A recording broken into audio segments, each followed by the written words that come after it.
scrub the spot, get the club to pop. When I come up with the crop, gotta love it or not. I'm hot from the hop to the scrub the spot, get the club to pop. When I come up with the scrub the spot, get the club to pop. When I come up with the scrub the spot, get the club to pop.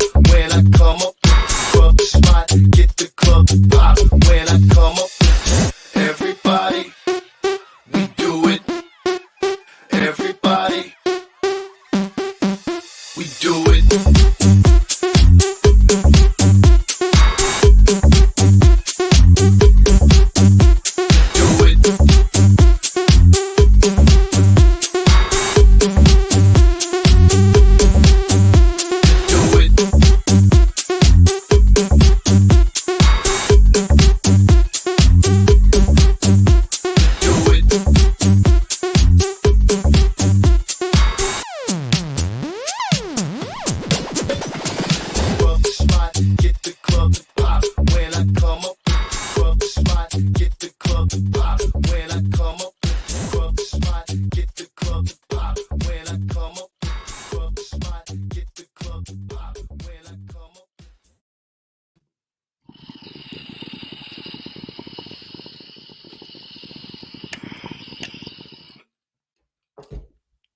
You are now tapped into the coolest reptile podcast in the world. I'm your boy, MJ. What is good, everybody? Welcome to episode 74, Trap Talk with MJ. Before we get started, a little motivation for anybody who needs that pickup. Hey, I got a lesson to tell you guys. I'm going to tell you what. Stop being a pussy! Fuck, man, fuck! All right. Goodbye. Fuck. That's it. We all need it, guys. Every now and then, come on, you know you need that. I know I needed that. So that's my little motivation for you guys. But what is good? Tonight's going to be cracking. If this is your first time tapping in with us, please do your boy a favor. Hit that subscribe button, hit that notification bell, hit that like button, even hit that dislike button. Give me some sort of reaction. I greatly appreciate it. So will the guests, man. It means a lot. If you want to support this channel further than a subscription, I technically do this as a full-time job now. I'm not even joking due to COVID, but I'm not even hating on it. I'm loving it. But if you guys want to support me further than a subscription, please go down to my Patreon page. Join the Trap family, man. I do Trap University sessions every Sunday and try to give you guys more content, give you guys more behind the scenes of all the hard work I'm putting into the channel and whatnot. I also do Unfiltered Reptiles podcast, which is also my podcast as well.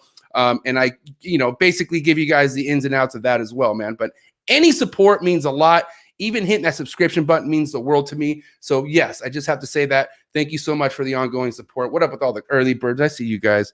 What is cracking, man? What is cracking? I know what's cracking. When your doorstep hits and you see that motherfucking penguin, you know what's good. That's that coldbloodedcafe.com, www.coldbloodedcafe.com. Freshest and bestest delivered to your doorstep. Talking about that day one pink to that mammoth rat. Satisfies all the needs of your reptiles. I'm telling you right now, that's where it's at. You got eggs, put those bad boys inside of a sim container, and you will thank me later. Shout out to Jesse, John, the whole, over there at Sim Container, doing big things, not only with the design with these sim boxes, but man, their monitor game is next level. I look up to them highly when it comes to the monitors. I've gotten both of my Bell's Phase Lace monitors from them, Mac, Dre, and Alice. I love them to death. But yeah, man, go check them out. Sim Containers, they are the shit. Check out their website, and they're also on Instagram. Link in the description below. Also, huge respect over to Ashley and Steven, Flex in Texas, Focus Cube Habitats. The future of enclosures is now here. We're talking about your ideal arboreal enclosure setup. This is where you want to go. Very durable built PVC enclosures, which are amazing. When it comes to moving stuff around, or you know what I mean, you want to play Tetris with your room, which we all do, as we add stuff, we got to move the room around a little bit, right? So that's, when you got these kind of enclosures, that makes that job a lot easier, man. I'm telling you right now. But, not only that, these things last for a long time. So check them out. Focus Cube Habitats. They're on Instagram. And yeah, Flex in Texas, man. Appreciate all the support, and I appreciate you sponsoring the channel. And then Jesse, what is good? Freedom Breeder Crew, stainless steel Freedom Breeder racks. You guys got a Freedom Breeder rack, no matter if it's a rat or a snake. Pat yourself on the back. That's that professional level of keeping, animal keeping, rodent breeding, whatever. Freedom Breeders, man. Stainless steel, made in the United States. You know what's good with those. Hella. You also know what's good with this gentleman, this man, always evolving pythons, Miguel Garcia, the sponsor of the channel. Thank you so much, bro. I appreciate you sponsoring the channel. I more importantly appreciate you leading by example when it comes to putting people on, helping them get their project started, all sorts of stuff. This guy is here to help, man. I'm telling you, no matter where you're at in your career in snake keeping, beginning or advanced, this dude will literally put you on game. I'm telling you right now, and he's an amazing person. Appreciate all the support, big dog. Thank you so much. And I have a couple news announcements, because I am going to get into tonight's guest, and I will get into the early birds, but I do have a couple announcements. We do have a new sponsor that I want to go ahead and give a shout out to. And with this sponsor comes with all your guys' request needs. I mean, a lot of you have been asking me, MJ, where can I get Trap Talk gear? Where can I get shirts and stuff like that? Well, I don't have retail stuff on my end, but we have a solution now, man. Check out herpermerch.com. Shout out to Cedric sponsoring Trap Talk with MJ. He now has Trap Talk with MJ podcast gear. He has he has the t-shirts. He has myself right there, as you see right there, doing the logo on a shirt, mask, mugs, all that shit, man. I'm telling you, go check it out. You can also get Miguel's. There's a bunch of different, other heavy hitters on there that you could also go support. But yeah, man, your prayers are now answered. Go check it out. You could get yourself some Trap Talk gear. Go down on the link below, and click on the link, and cop yourself some gear, and then I'll see you flossing it at the show someday. But thank you, Cedric. I appreciate you sponsoring the channel, and appreciate you doing that for the channel. Unfiltered Reptiles podcast is coming soon too. He's on the works of getting that illustrated. My last announcement, boom, I'm on TikTok. Go get my TikTok followers up right now. I'm going to wait right here. Go get my TikTok followers up. Your boy is on TikTok now. I can't believe I did it. Strictly Animals. You ain't going to catch me doing no nays or no dance moves. Strictly Animals. But yes, go fuck with me on TikTok, man. I'm going to be putting a lot of heat there, and I'm excited because I kind of know how it works. And I would really appreciate some of you, Instagram homies, go fuck with me on TikTok. I sound like Desiree now. Go follow my TikTok. But yeah, man, TikTok. MJ is on TikTok. Yeah, that. What is good with all the early birds? Who is here and who is ready tonight? I better see some Canadians. I got the homie, Patreon Savage, Kevin here. What's up? Forest Pythons, Bateman's in the house. Another Patreon soldier, Mindy. That's my homegirl. Another Patreon soldier, Harry, Flossin, Canada. My first Canadian in the building. That's my boy, Harry. Go follow Harry on Instagram. Another big homie in the trap. Damn, I got all my Patreon members in the comments right now. This is amazing. 1776 Exotics. What is good, homie? Foster. Oh, I was going to say Patreon, but you're not on the Patreon. I guess you don't want to join. I'm just kidding. Foster Bailey, ladies and gentlemen. This is my boy. Please go follow Foster. Please go check out our Trap Talk coffee and dab session that we had. And boy, it was a good one. This is my boy, and I can't wait to have him on again for a round 2. But thanks for being here, Foster. I appreciate it. Patrick Rose, what is good? Tasty Hills, respect. Shake my hand. Respect. I appreciate being here. Jay Hale, what is good? I'm staring at your shirt, doggy. I got your shirt. It's being shipped out this week. So I appreciate your patience, and I got your shirt, and I got an extra shirt for you too because you're a big homie. Thank you so much. What is good, Peter? Deviant Glass, what is good? The homie Josh, a big General Savage soldier up in the Trap family. Thank you so much for your support, bro. I really means a lot. He's picked me up at airports, dropped me off, done a lot of stuff for me, and he's my Michigan homie. So anytime I go to Michigan, I go hit up Josh now. Jacob, what up, man? Another Cali homie here that I got to meet at the Del Mar show. What is good, man? I hope you're ready for tonight, and I can't wait to kick it with you again sometime soon. Black Smoke Reptiles. All right, everyone, you guys are all here. I appreciate it.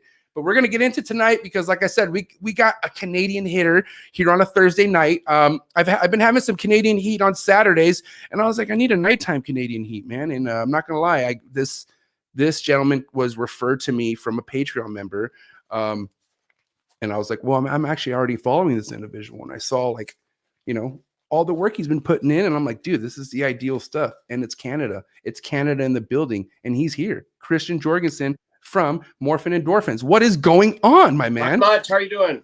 Dude, welcome in. How are you? I'm great. Thank you. Thanks for joining us, everybody. Yes. Great to be here.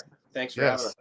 Like I said, man, Canada always supports each other. You guys are always in the building for each other, and I love it. I have no problem ever bringing a Canadian guest on. That's for sure. Great. That's great. We appreciate it. Awesome. So how are you doing, man?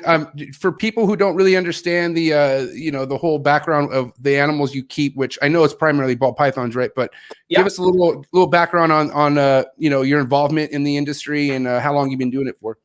Okay, so I started I started collecting when I was a kid, about 40 years ago, probably. And, just a small collection, no morphs back then in those days. But the guy at the pet store in Toronto, I invited up to come to speak at our school.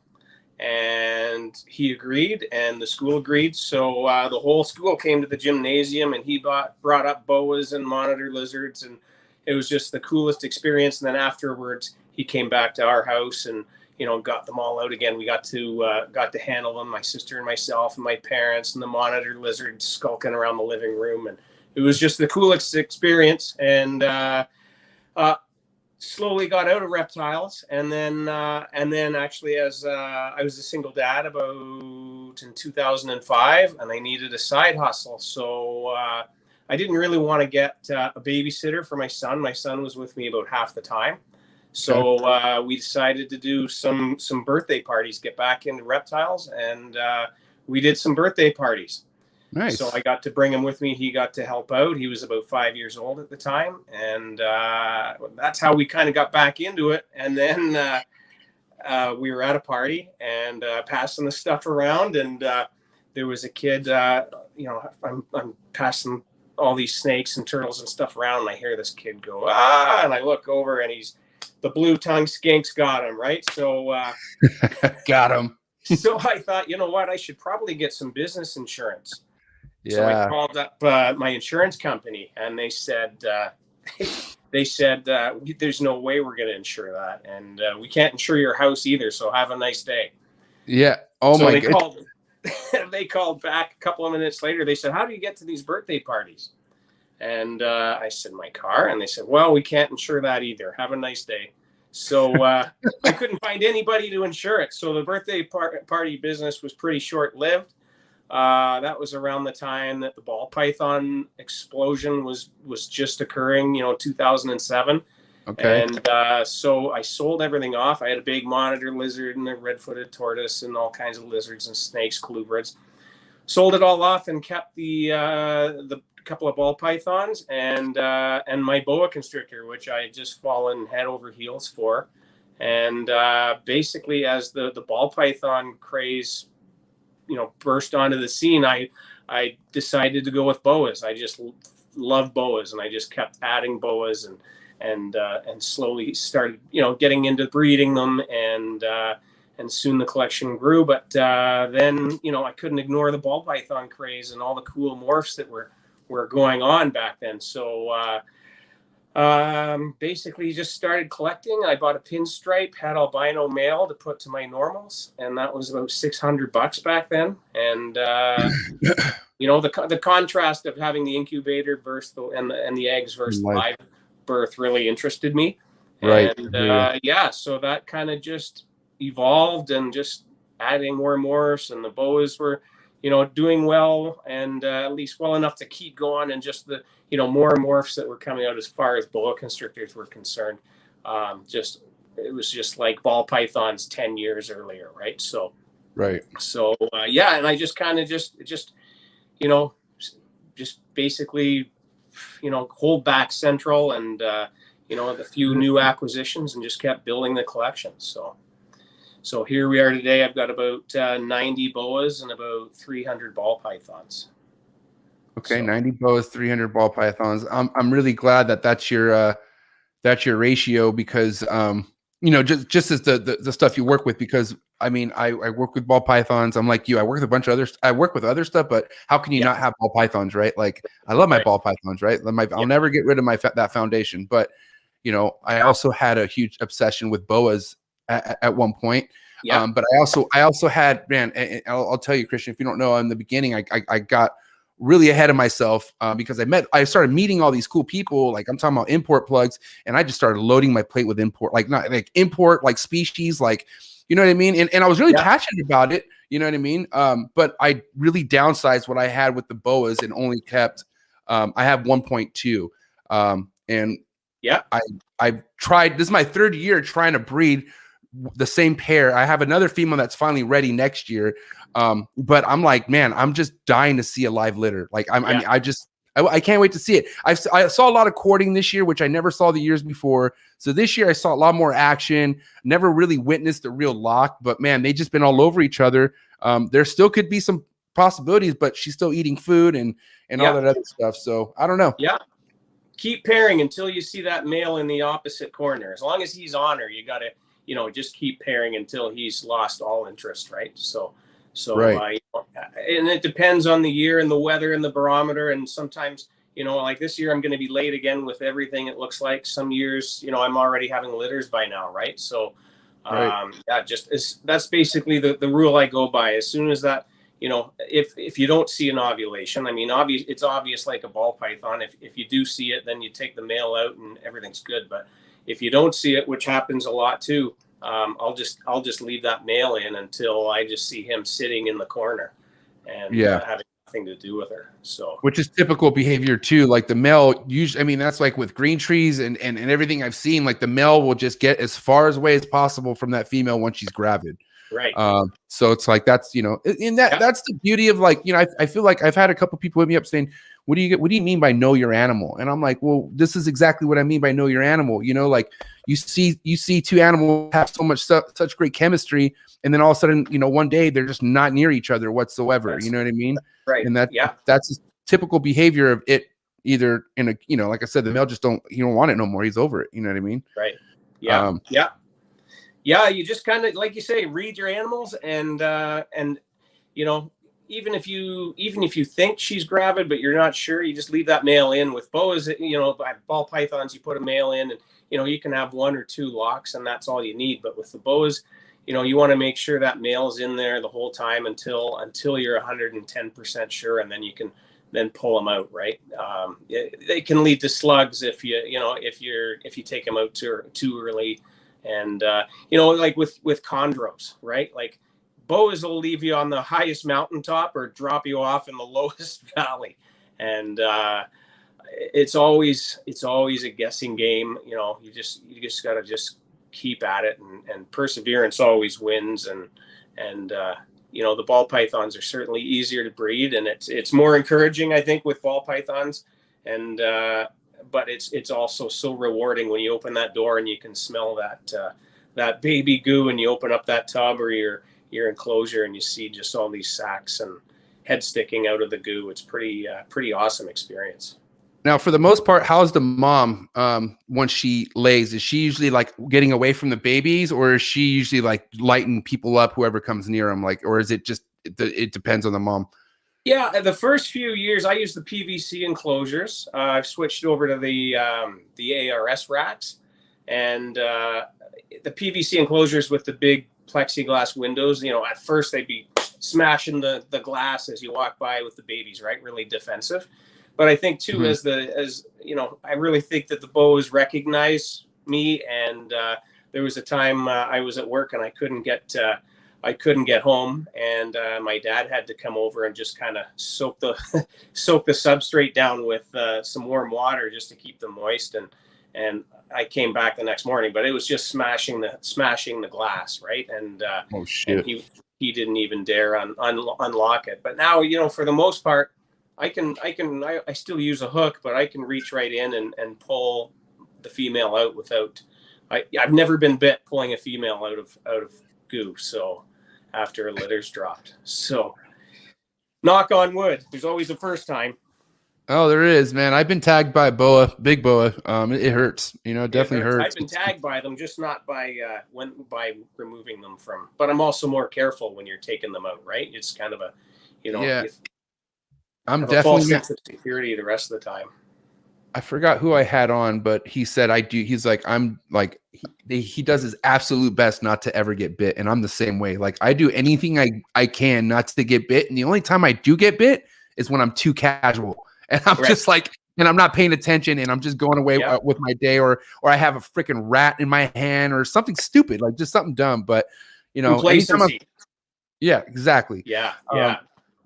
But yeah, man, I'm telling you right now, I'm just I love the boas, man. I can't wait. I have emerald trees too, and this is going to be my first year pairing emerald trees, which I'm excited for. But boy, I'm just boas, period. Just seeing them in goo and shit, just seeing that mess. Yeah. I'm looking forward to, man. I just want to see. I want to see that process. Like that's It's another level. life-changing. Yeah. And even, I always tell people at expos and, if somebody's looking for a pet snake, even though the boas get bigger than the ball pythons, I steer them towards a male boa because it doesn't get as large as a female, but still bigger than a female ball python, right? And it's just, the difference is basically a cat and a dog, right? The boas enjoy interaction, I believe, with the owner, and the ball pythons are really like cats. They don't care if you even really exist, right? So I always I can handle most of my boas, even though they're way larger than the ball pythons. Like 99% of them are super sweet animals. So what are you averaging right now litter wise with the boas each year?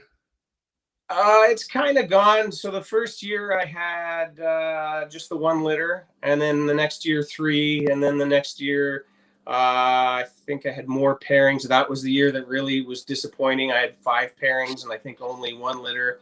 And I shoot for, it's kind of like chondros with 50%. If I hit 50% of my pairings, I'm happy. Some years it's less than that. Some years it's more than that. So I've got about 12 pairings this year, and I'd be happy with 6 of them. I think I've got 4 or 5 now that are gravid, and still some locks going on, and still some some good signs. They'll get really aggressive as far as being hungry, like a ball python does. Right.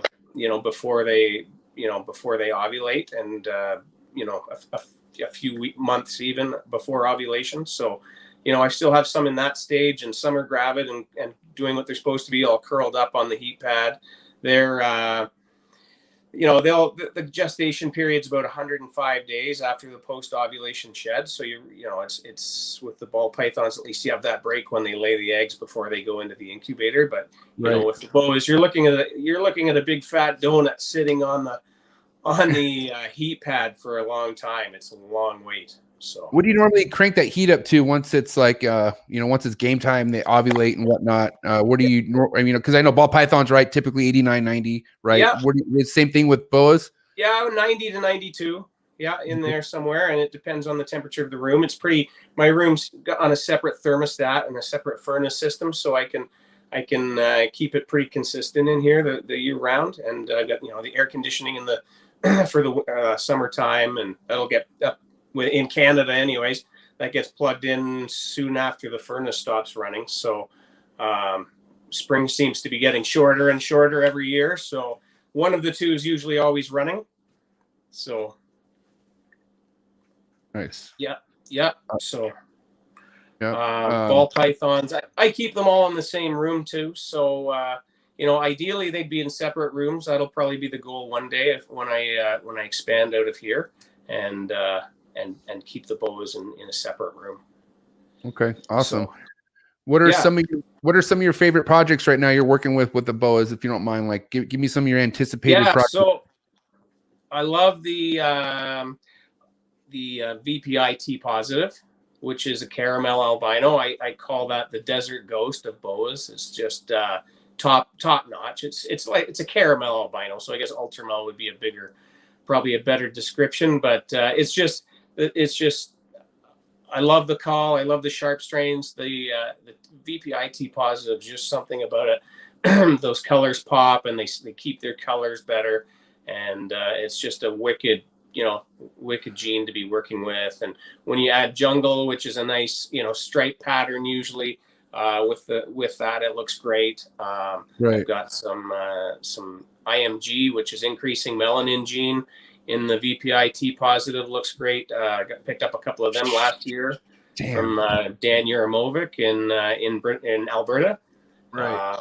So that was my big purchase last year, and they are just incredible animals. So now, same as ball pythons, now I got to get other genes into them and make that combination even better. And when you get jungle and motley into that too, it looks great. And then the moon glow, the VPI moon glows look great. So mix that, anything with IMG into the VPI combo is just incredible looking.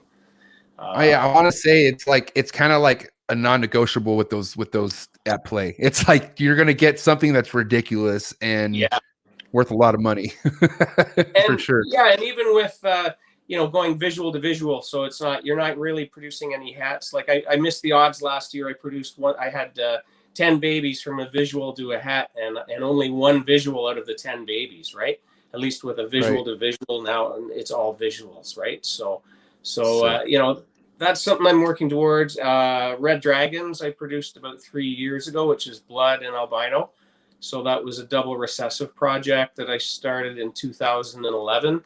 So I've been working on that almost 10 years now. So I have some visual Red Dragons and going to be, now trying to basically, I've got my base morphs in that.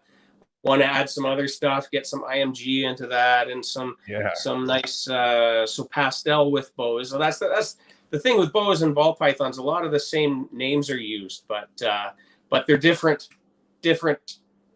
So pastel with boas isn't a gene; it's a line bred trait.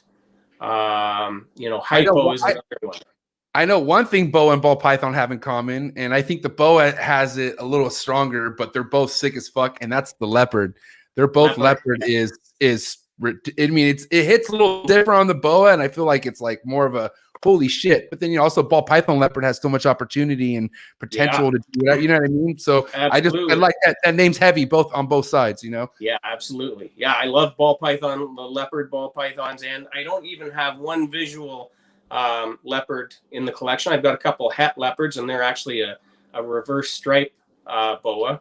And they're really cool. So I eventually make some leopards, but the Sunglow leopards, which is an albino hypo is another name that is used in both ball pythons and boas. But the Sunglow leopards are incredible looking. They almost look like a red dragon as well.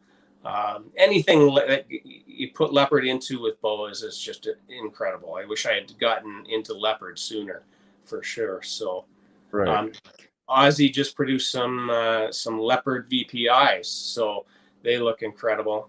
That's another double recessive project. Leopard's recessive in boas and co-dominant with balls, and then hypo is recessive in balls and co-dominant in boas. So it does get confusing if you're crossing over from ball pythons to boas, but it's just learning what's recessive and what's co-dominant and dominance. And once you get the names down pat, then it's the same game, just a different animal.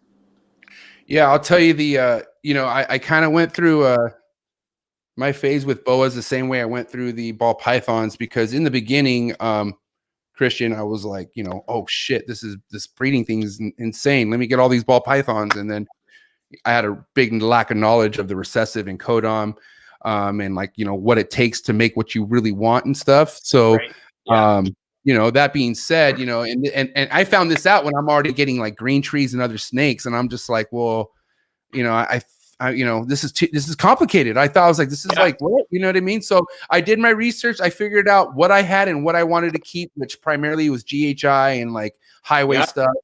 And then, I, damn it, my mind went blank. What are we talking about right now? Shit. Just picking your projects and GHIs and freeways and I guess thinning out your collection, I guess would be. Oh, okay. Yes. That's what we're talking about. My bad. Sorry about that. But anyways, so, I had to, I basically just got, I didn't want to overflow my plate with stuff I didn't have full knowledge on. So I downgraded most of my ball python stuff. I just kept back the stuff I really knew about and I was passionate about to work with. And then from there, I just kind of built my, my other projects on top of it, but I just kept it simple. You know what I mean? Because, you can't really you could try to dip your hands into everything, but I feel like you kind of lose focus on what your real end goal is. You know what I mean? I just feel like you should really dive into what you're really shooting for when it comes to breeding a snake. Yeah. And that's kind of what sustains you too, right? Because it's that project that you're passionate about that keeps you interested. And with, when I did the Red Dragon, like I just knew the outcome, and I certainly wasn't by any means the first one to do them, but I knew what they looked like. And, if I wasn't passionate about that project, like I think that was 8 years before I even had a visual, you know, if I wasn't passionate about that, it would have been easy to quit and, you know, sell off all the stock. And, you know, it's, I think, you know, you did what I did, and a lot of people do when you get into this hobby. It's like you know, you want to do everything, right? And you have, Right. you know, just projects all over the place. And then you realize how much work it turns out to be, and you have to refine things, you know, and set goals and just basically, you know, hone in on what you want to do. And I think that's part of growing as a breeder, right? You have to, you know, Right. basically have goals, right? Exactly. Have balls for sure. At the end of the day, yeah, because people are so gung ho about researching, and that's fine. You know, researching doesn't hurt. But at the end of the day, if you don't fucking actually jump into the water, you ain't gonna never learn how to swim. You know what I mean? Like, you know, it's teachers. You know, experience is the best teacher. I'll say that every damn episode if I have to, but it's so true. Like, you know, I did, like I said earlier, I did get ahead of myself, but I put myself in situations that made me learn a lot quicker than the average fucking person who's keeping reptiles, because of the position I put myself in, and because I didn't quit and I didn't fucking throw in the towel. I took my licks. I put the animals I had to put into the fucking freezer. They're there, and it is what it is. You just keep moving. You know what I mean? Yeah, and you know what? You'll remember the things you learned through experience and making mistakes more than you ever will by just Googling stuff, right? Right. Or even asking somebody that's learned it. Like, you know, it's like I tell my son that all the lessons I learned when I was his age. Well, he's got to make those mistakes himself, right? So let me ask you, Christian, I guess since we're kind of just still talking about the boas right now, what was one of the biggest trial and errors you've had to accomplish or overcome with breeding boas? Like, what's one thing that's always stuck out and you're like, damn, I'll never forget that? You know what I mean? I'm just trying to pick the most relevant because there's so many. The 1 year, I switched to the from the PVC to the ARS tubs, and the 9506 tubs are about 33, or I guess they're about 40 by 35. So with a 4x2 PVC tank, you know, you have a lot of room away from the heat pad so that they can thermoregulate and get the cool end. Whereas with the tubs, you got it set at 90, so the front only gets to maybe 87. Right. So I had a whole year where nothing happened. My first year with those racks that I spent all that money on, nothing happened, nothing bred, and I got skunked that season.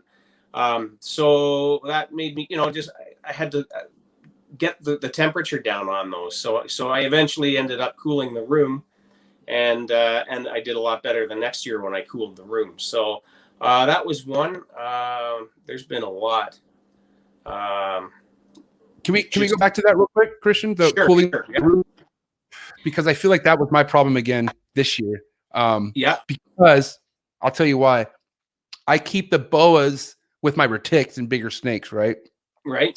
And these damn big snakes, I don't know what it is, but it doesn't take much for them to drop the ambient heat for them to get an RI or for them to start wheezing. Yeah. So another big reason why I'm pushing the big retics off to somebody else, not really pushing, but just, giving somebody else an opportunity, is because I can't drop my room to a fucking to a legit temp. I want to drop it. Like, my ball pythons can handle 65, low 60s all day, Yeah. I won't ever have a RI problem. But now that my snakes are so big, like, my retics were never as big the years prior, but now they're like pretty much adults now, and they're fucking big. They're huge. And, God forbid you drop that ambient down set below 70, you come in the next morning, you hear somebody sneezing, and you're like, oh my God, really? And, you don't want to deal with RIs. So immediately you have to bump the heat up and everything when that happens, right? So, right. And that can throw off the cycling of your whole room, right? The whole room. Yeah. So, yeah, man, that's why this year I was like, well, I don't even have plans to breed big snakes anymore. I admire them. They're gorgeous. But they're, I don't have time for pets. I have alpacas as pets. I don't need I don't need retics, unfortunately. So Yeah, they're beautiful animals, but yeah, it's I mean, if I in a perfect world, if you had a separate room for those and you could do your thing or keep them as pets or breed them, but yeah. it takes a lot to get to that place where you can have a separate room for everything. So you got to cohabitate, or you got to pick your, make some hard choices, right? Yeah, I mean, to capitalize on that, one thing I was able to do that really like helped my chondros and my emeralds thrive a lot better were separating those snakes from the big snakes. Because I went ahead and my wife, God bless her, she went ahead and say, all right, go ahead and make this your arboreal room or whatever. And I pulled every single arboreal snake out of the trap and put them in their own room where I mean, it's ideal to drop night temps down to mid 60s and shit with these snakes. Like it's right. Especially for breeding, it's really, really good. So it's just like you said, having a room for, it comes down to having rooms for certain species, and that could really help you thrive on all spectrums of things. But it's really hard, if not impossible, to do it all in one room. I think there's people that do it, don't get me wrong, but it's just like, for me, like the way I run everything, which is basically off of ambient and just natural weather. I'm in Southern California, so I rarely run heat on anything. I see an ovulation, then I run heat. But if there's no ovulation, I rarely run heat on anything because I don't need to. It's we have perfect weather here. Absolutely. But yeah, even man. When we were talking earlier, you talked about your outdoor cages that you want to build. Yeah, that would be a dream here, but obviously in in Ontario, it's not happening. But even in the, it'd be nice to have something in the summer. You could let some things out, get some exercise, and overall health, I think would be a lot better of, attitudes of snakes, just get them outside even, right? Like what Tom Crutchfield has is pretty incredible. Some of the outdoor cages he has is just mind blowing. Yeah, I mean, it really is. And I'll tell you what, that seeing something like that is what really sinks. I mean, if it doesn't, then maybe you're just a monster. But for instance, when I went over to go see Brian Barczyk's place, right, and I always talk about this, when I saw him take out his 18-foot retic and we put it back, it went up and perched. It like acted like a frick, like it just took off and went up to the highest point of the enclosure. The enclosure is like over 10 feet tall. So and like here I am thinking, I'm like, I have all my retics in 4x2s, 6x2s, and like they have no way to like even climb anything. And I was like, oh, this is fucked up. I was like, I'm good. I don't want to do this no more. I was like, I just felt bad because my plans aren't to build enclosures like that for retics, even though I would love to, but that's not I'm not trying to do a reptarium. That's not me. You know what I mean? Not right now, at least. So, that's why I just, I love these damn snakes, bro. Like I really do. I've raised them since fucking little tiny noodles. And, now it's just, but I'm just being real with myself. And I'll tell you what, bro, when it comes to breeding retics and these big snakes, that's when the light switches on, bro. These males that are the sweetest things ever. Yeah. Oh my God. Different story, eh? Oh, bro, my little OJ, man, OJ became a killer. Like he kills now. It's I'll tell you, bro, I'm not gonna joke, man. He literally switched. It turned out I paired him with the snake, and he was arching, doing all this weird stuff with his body, like trying to just acting like he was into it. And then when I would take him out, he would just body check me and then like snap at me. Like he became a wild caught animal. I'm like, what the fuck is this? And there was a situation where he bit himself. Like he thought, I've heard that. Yeah. Dude, he literally put a hole in the side of his body. Like I'm talking about a crazy bite, and it was terrible to see. And I was just like, bro, I'm just not a retic guy. I'm sorry. And so did he ever go back to normal after that? Yeah. I mean, I stopped as soon as I stopped keeping him away from the female. You know what I mean? Right. It took a while. There was a couple times I took him out and he kept doing that stuff. And I was like, dude, I thought it was like a neurological thing. Like, is he okay? Like, what's going on with him? But after a while, after a couple feedings and he shed a couple times, like I think once he understood I'm not breeding no more, he just switched. Like he's I could take him out again, but I don't know, man. That was intense. I'm not gonna lie, that was intense. Right. Hard to trust him again after that, eh?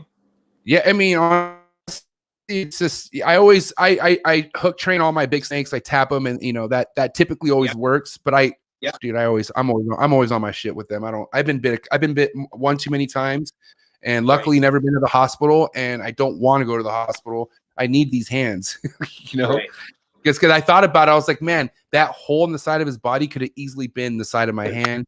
Yeah, you know what I mean, or it could have been my fingers. Like. I don't know. I met a guy at an expo, and he had the scars from a retic all over his forearm, and it was serious. Like, just you get nerve damage and everything, right? So, pretty crazy. Yeah. At least even it's with a a boa, thing. you're not going to get permanent damage, right?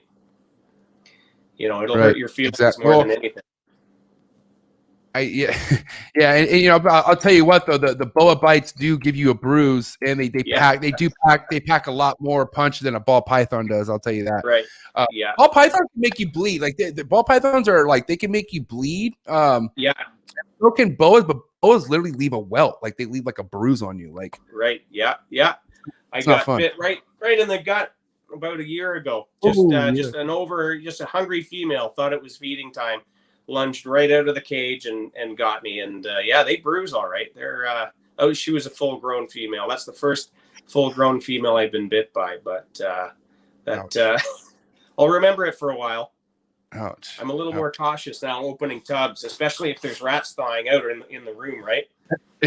Right. Oh my god. Do you use a hook to open, or what do you do to open tubs? Most of the time just my hand. I just I can see if they're up close, and exactly. Yeah.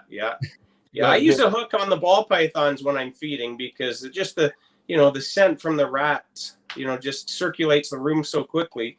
And I'll use the hook on those tubs, but the boas, they're just pretty chill most of the time. Yeah, so they are. Yeah. All right, so the ball python game. Let's talk about it. And also, and this could obviously relate to the boas too, but I want to know, at what point did Endorphin become an actual brand? Like, when did that cross in your head? This is when I need a name, what it is that I'm doing, and I hope to God I can make it a business. When did that cross your head? It was pretty early in.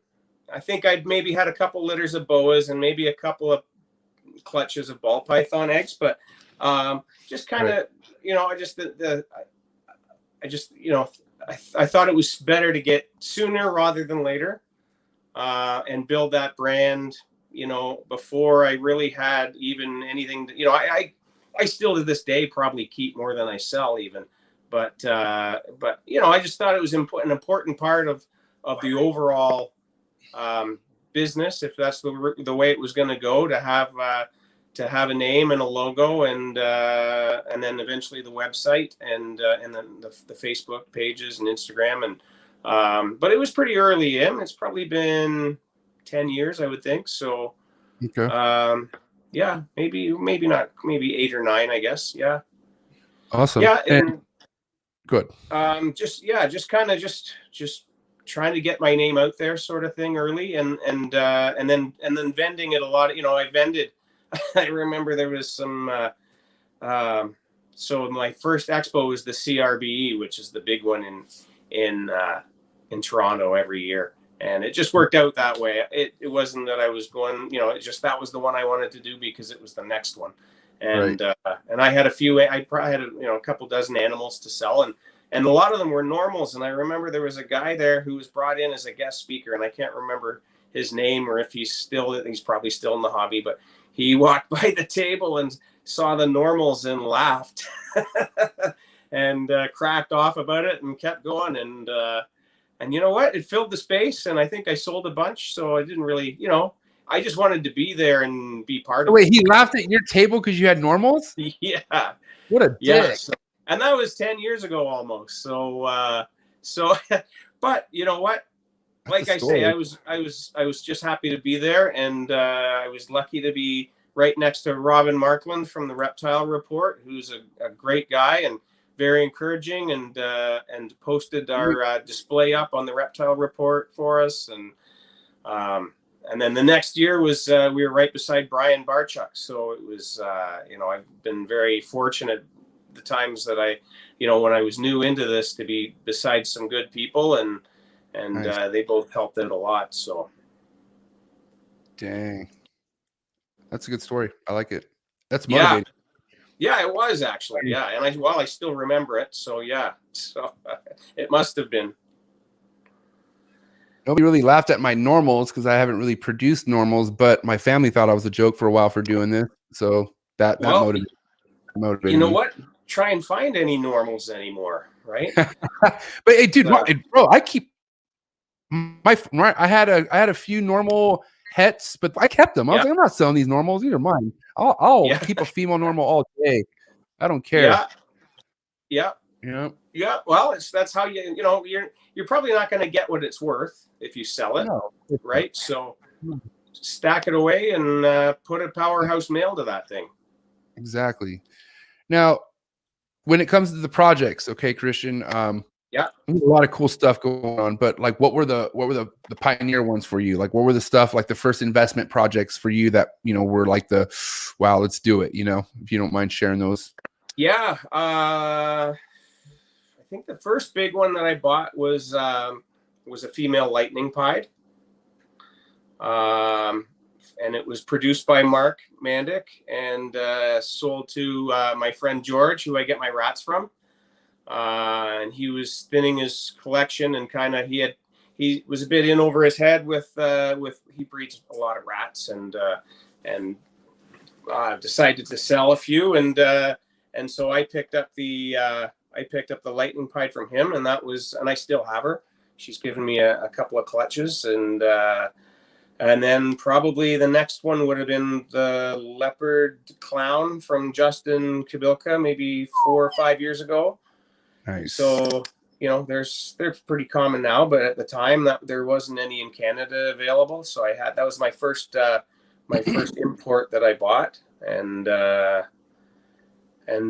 probably from there, there's been, some Desert Ghost stuff from Will, and I just picked up an Ultramel piebald from Chris Towers. Those have probably been my biggest investments in balls. Sick. Yeah, just some mostly double recessive stuff. I want to say shout out to Chris Towers. That guy's sick. He's one of these guys. He's a humble guy, and he's got some heat for sure, and just flies under the radar. But then he'll post up something that is just mind blowing, and he's a good solid dude too. So we went and visited with him for a bit when I picked up that Ultramel pied a couple of weeks ago. And I've seen his collection a couple of years ago, and just unbelievable stuff. Some monarchs and lots of Ultramel. I love the Ultramel, and he's got some serious stuff in there. What you have Ultramel that you're working with right now? Yeah, I've got quite a few Ultramels. So I've got some Ultramels that are het pied, and some pieds that are hopefully het Ultramel, and so that male from him was a good fit. I've got some cinnamon Ultramels, and have some coming in from Marshall Mendez that are one's a male Ultramel that is double het. Yeah, hypo clown, and clown's het Ultramel. So anything Ultramel. It's probably my favorite color mutation. Okay.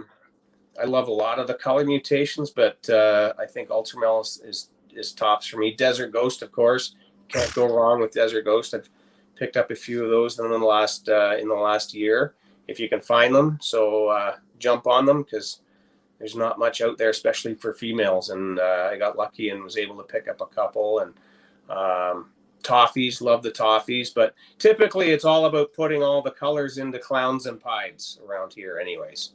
Yeah, you don't hear about toffee much. I haven't heard that. I haven't heard that name in a while. Toffee. Yeah, so that's basically it's a candy. So it's the same thing in Canada. We call them toffees. So in Canada they're toffees. In the US they're candies. But I produced a few this year. Some are het pied, some are pos het pied. So want to work the pied angle on them and get that into clown eventually, and just keep stacking them away. And I'm my own best customer.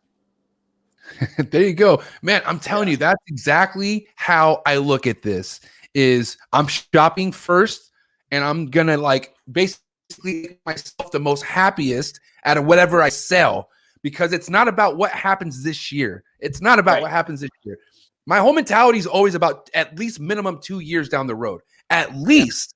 But really, when I look at holdbacks, I'm thinking 4 or 5 years down the road, and I'm really thinking about that, the possibility of the clutch versus how much I could sell this one snake for.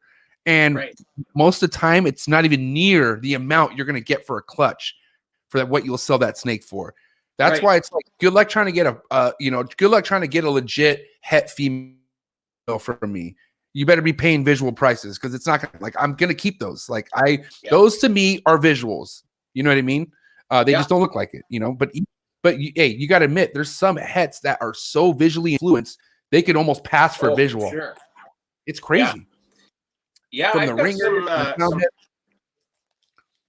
good hypo clowns that are double head hypo clowns. Those things look like fires, or they're almost their own enhancer mutation, right? Just just the hets of both those genes coming through, and it's just it's like it doesn't look like a normal at all. And then you get some other genes in there too, and it just totally blows your mind. But there's so many good projects, and there's just I think at this point it's just exponential. Yeah, there we go. Wow. Batman to Ultramill. This is going to be heavy. This is great. This is a great future project right here. Yeah, so I've tried to do Ultramel clown stuff for the last 3 seasons, and for whatever reason didn't get anything out of the pairing that I had each year. And so this year I've got 3 different pairings, and that's probably my most anticipated one. I haven't ultrasounded that female yet, but she didn't eat for me today, so that's a good sign. That's the first time she's refused food. So she's looking thick, and I'm hoping that that's the first time that Batman's been paired too. So hoping to get some nice double hets out of that pairing. Who's that Batman from? I produced it here. Oh, man. Yeah. Props. Awesome. So, yeah, and I just hit a couple more back in January too. So there's a male and a female that'll be going into the whole back racks by my own best customer, there again. But I love the Batmans. I think they're going to look so good with a lot of all the, basically all the color combination or color mutations we've already talked about, with the Ultramel or Toffee even, and even MJ Xanthic, that all those, eventually, these are all like you say, down the road, we're talking maybe, 5-6 years even, but now's the time to plan those projects, right? So I think there's a lot to be done yet. I think we've just seen the tip of the iceberg, really. I mean, man, barely that, if that. I mean, it's exciting to think, but man, you got to understand how many people out there who are putting in their time, holding back. Like, dude, you understand, Christian? Almost everyone I talk to is with that hold back mentality. They don't let go of shit. You know what I mean? So it's awesome. Yeah, it's amazing. This is amazing too, man. Oh, thank you. Yeah, I pray to have something like this someday. Like, this is nuts. This is what you call living art, in my opinion. I love it. Yeah, that was the second one I've produced. Wow. And that's the first male. So he went into the whole back rack too. So jeez. I don't he's already about 400 grams now. So I have he has a date with a couple of GHIs that are double hats that I produced. Oh my God. I'm hoping to get some GHI lightning pieds in the near future. All right, so we're gonna go level up, and this is just my opinion. Other people could, have their opinion, but this, in my opinion, this is a level up in MJ's world. And not sure what the date was when you produced it. Let me check. But Jesus Christ, this thing is nuts. Yeah. So that was the next clutch. So I had actually 2 clutches of lightning pieds this year, and there was 2 male, and he's a male as well. There was 2 males that look like that one. So there's I produced 3 this year. They're all males, and they all went into the whole back racks. Because you got to have a backup plan, and you got to have a backup plan for your backup plan. And I have a couple of GHIs that are double hets, And you know, if I sell one and he breeds for somebody else, but the two I kept didn't breed, you know, then that project I got to basically wait another year on, if I, you know, and hopefully produce one that will, or one of the males gets it figured out. So I'm not taking any chances, and I'm just going to keep all of them. Oh my God, that's so sick. Now, before we show the next one, because I can tell you right now, going through your page, this guy has so many sick projects. I'm looking forward to talking about him. But we are lagging a little bit on these likes, my guys. I'm sorry, but we need to get these likes up. We have about 10 minutes to get about 10 more likes minimum, or I will stop this and take this guy over to Patreon page and talk more about his project. So, sorry, go ahead and continue. Now, this project right here, I'm uploading it right now. But because clowns, obviously, you work with the clown stuff. And this stuff is actually just quite impressive. So hold on 1 second. It's going to upload right now. Yeah. Oh my God. Wow. Yeah. So I produced the moms of those ones, and actually the father too. So I picked up an Enchi. I bought a collection a few years ago from a good friend of mine, Chris Naylor, who used to own the Reptile Wrangler in Barrie, friend and mentor, who taught me a lot about the genetics. I'd go into his store, you know, all the time, and, you know, I'd be the one asking the questions like, well, what if I pair this with this? What would I get? And what's this recessive? And is this recessive, or was it co-dominant? Anyways, I bought his collection of ball pythons when he got out, and there was an Enchi in there that I put to a super blade clown. So I produced a couple of Enchi females that were Enchi blades. And then I produced an Enchi blade clown from a blade clown that Phil Robinson produced. He's got some serious heat. He's out in Alberta. Anyways, I put that Enchi blade clown back to one of my Enchi blade clown females, and those two came out. So the right one is a what? It's a super banana blade clown. Or sorry, banana super blade Enchi, or sorry, banana blade super Enchi clown. Oh, okay. That's that super Enchi that's making it like that. Oh, yeah. Man, and the blade too. There's blade in that as well. That is super player, man. And those are both females. No, the banana is a male, and the super Enchi blade clown without banana is a female. So okay. Yeah.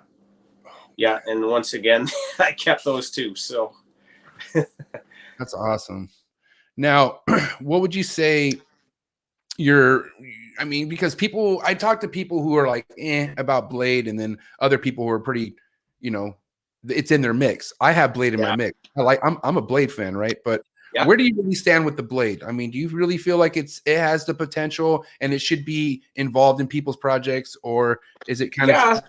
I think what kind of put blade on the back burner a little bit was when Justin Kabilka produced the spot nose clown, and then everybody wanted to go with busy clowns instead of clean clowns. But I love blade and I love super blade, and I you know, even putting them together didn't make a lot of sense. I did a butter spot nose blade clown this year, and it looks incredible. So I don't think you can really, there's no bad, that's what I love about this industry. There's no bad answers, right? You know, that doesn't even make sense to put something that cleans it up with something that makes it dirty, right? And yet it looks awesome. So I think blade has a lot of potential. I think a super blade toffee clown would look good, because you get that serious dorsal stripe that'll be the toffee color. I think it would look good with Desert Ghost too. I think the super blade Desert Ghost clown would be incredible, or even Ultramel. But the Desert Ghost and the toffee, I think, would be my number one picks for super blade. And same as leopard clowns. I think those two would look great in leopard as well. But I don't think you have to pick, like, when, do you like busy clowns or do you like clean clowns? And I think I always say the answer is yes. It's like for either way, I'll take either way. Right. Or clowns and pieds. Do you like clowns and pieds, or even do you like ball pythons or boas? And I think it's all, the answer is always yes. And why would you ever put yourself in a box like that where you have to like just one thing, right? I think there's so much room to I know why some people would do that. Yeah. Because they're scared. Maybe. Yeah, maybe. Well, it's or maybe that, or you just can't have it. It could be a wife. It could be multiple things. But I can tell you what, a lot of people who, and I'll just use ball pythons as an example. There's a lot of ball python keepers who could probably keep a lot of other stuff, but the ball pythons are just too easy for them, and they're like safe. Yeah, I'd rather safe. just not have to safe route. You know what I mean? Yeah. Which is okay. It's fine. There's nothing wrong with that. Yeah, for sure. Yeah. I think there's so many routes to go. I think it's just exciting to be part of. It really is, especially because you never know what's to come, right? I mean, there's so many people out there that are just popping shit out of their fucking egg boxes all the time, and it's amazing. Especially Justin. Obviously, Justin's probably one of my favorite Netflix visuals I like to go watch. There's a lot of heat. But yeah, like I said, I'm a big fan of what Canada has going on. You guys, there's so many breeders up there all around the spectrum. They're just killing it. And I want to bring back the Desert Ghost real quick because look what this Desert Ghost does to a lemon blast. That's a lemon blast Desert Ghost. Yeah. Wow, man. Like that is just something else, man. That right there speaks enough about Desert Ghost. Yeah. I got to say. I think that's probably I think Desert Ghost is probably the best thing to ever happen to ball pythons. And it's interesting too, where even just without the pinstripe, and everybody, there was a lot of people hating on pastels, and pastels are a thing of the past, and then Desert Ghost comes along and revives it, like we've seen so many times before, like with freeways and yellow bellies, and now hypo used to be, was frowned on for a long time. And now, you look what Mark Mandic did with the super orange dream hypopide. Like the hypo adds so much to that animal. And yet a lot of people weren't even considering hypo anymore.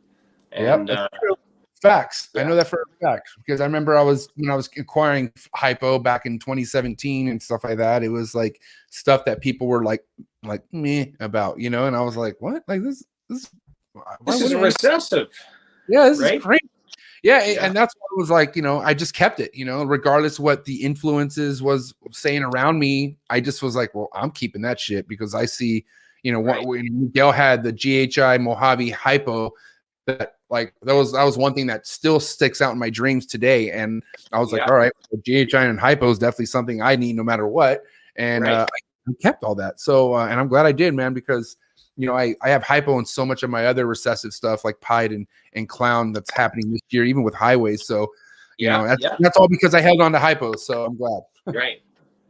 Yeah, I picked up at an expo. I have a couple of GHIs that had hypo, and I picked up a male hypo Mojave to go with them to try and just produce the hypo Mojave GHIs. And that hypo Mojave on its own, I bought them from Peter Williams, another Canadian guy, and he's got some crazy toffee and candy stuff as well.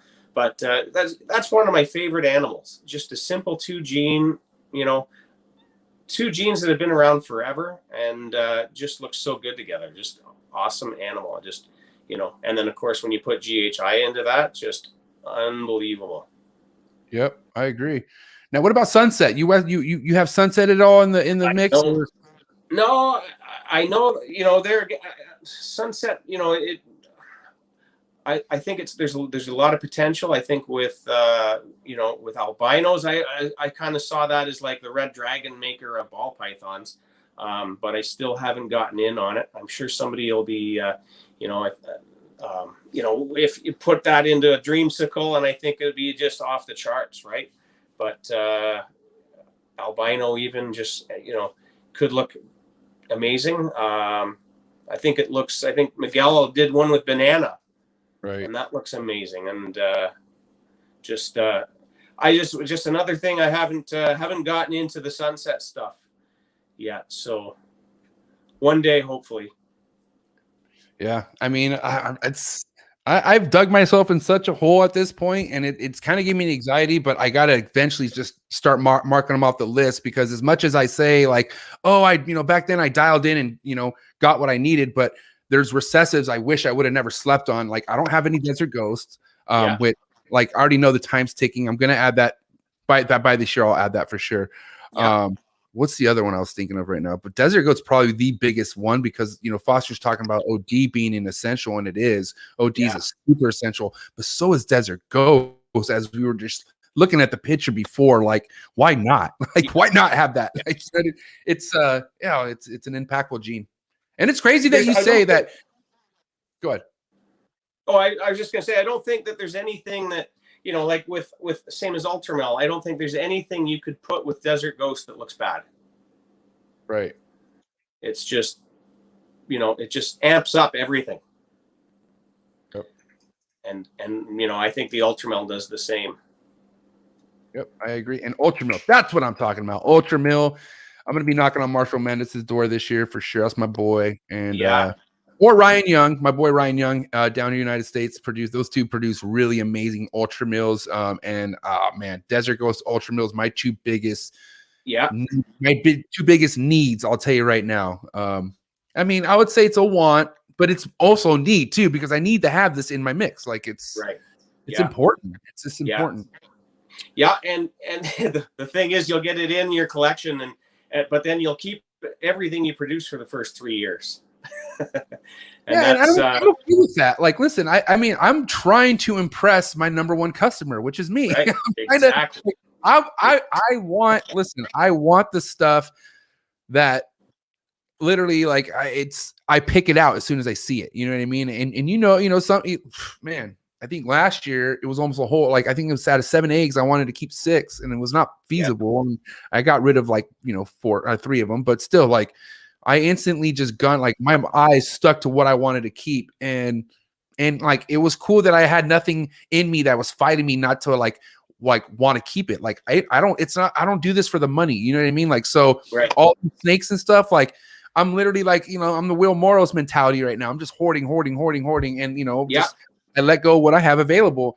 But yeah, man, it's fun. It's really fun when it's about you being the customer too, like you were saying. It's a good point. Right. It's kind of, I say, like leaving the monkey in charge of the bananas. It's probably not a good business model, but as long as you're having fun, that's the main thing. And also too is, man, I remember like it was yesterday, but when me and my wife first met, we were dating, and she was kind of like, telling me like, man, that's what you want to collect snakes or get snakes. She's like, cool, let's go ahead and do it. And I'm like, all right, you want to like come with me to pet shops? And like, we would just go around San Diego. Yeah. And I remember when I fell in love with the blue-eyed Lucy, and I saw one, and it was like $400 something. And I was like, oh my God. Like, I had already bought a few snakes, but like, that was the first snake other than a pied that I was like, what am I going to do? Like, I got to buy this snake and I can't buy it. And I just told myself, what am I going to do, man? Like, and I was like, it almost like wrecked my fucking whole day that I couldn't buy that snake. And I'll never forget, my wife told me, she's like, well, can't you make it someday? Like, can't you just make it? And I'm like, yeah, I guess I can make it. And then not even a year later, I made that fucking snake. Right. Like I somehow, like the stars aligned, and I didn't even know that Mojave, and I think it was Mojave and Lesser or something. I didn't know that those made the blue-eyed Lucy, and I made a killer looking blue-eyed Lucy, and by accident. Yeah, for sure. 100% by accident. Yeah. Even better. Yeah, for sure. I lost my mind. It was amazing. But that's like, and then after that came Pied, after that came Clown, and all this other Highway, and I was like, and it's never ending. You know what I mean? It's so exciting. Even cutting an egg open that that's something you already hatched before. Like, it's life. It's just, I don't know. I have a true appreciation for ball pythons hatching, because, like I said, man, you go try to breed some green tree pythons, and you go from 20 eggs to 1 egg throughout the whole trimester, and you got all these dead neos, and you don't understand why, and you're like, what did I do wrong, and all this other shit. And then you got your beautiful ball python hatchlings that are eating, born, like high-fiving you, thanking you for life. It's right. I love them. Heads are staking out exactly on day 55, and just textbook. Yeah. Textbook stuff, man. Yeah, Now, speaking of textbook stuff, how what's been a successful way for you to get your hatchling started? Like, you know, and it could be for boas too, but or if it's the same for both. But what's your regiment to kind of get your hatchlings going on their first meal? 95% or more will probably eat. Like I'll put them into a shoebox style hatchling bin from Home Depot, a buck at Home Depot, with paper towel. 95% of them eat right away. So until last year, if they didn't eat by the third week, I'd assist feed. I changed it up this last year and bought a hatchling rack from Freedom Stacks here in Toronto. Not Freedom Stacks, Serpent Stacks. Sorry, Tyler.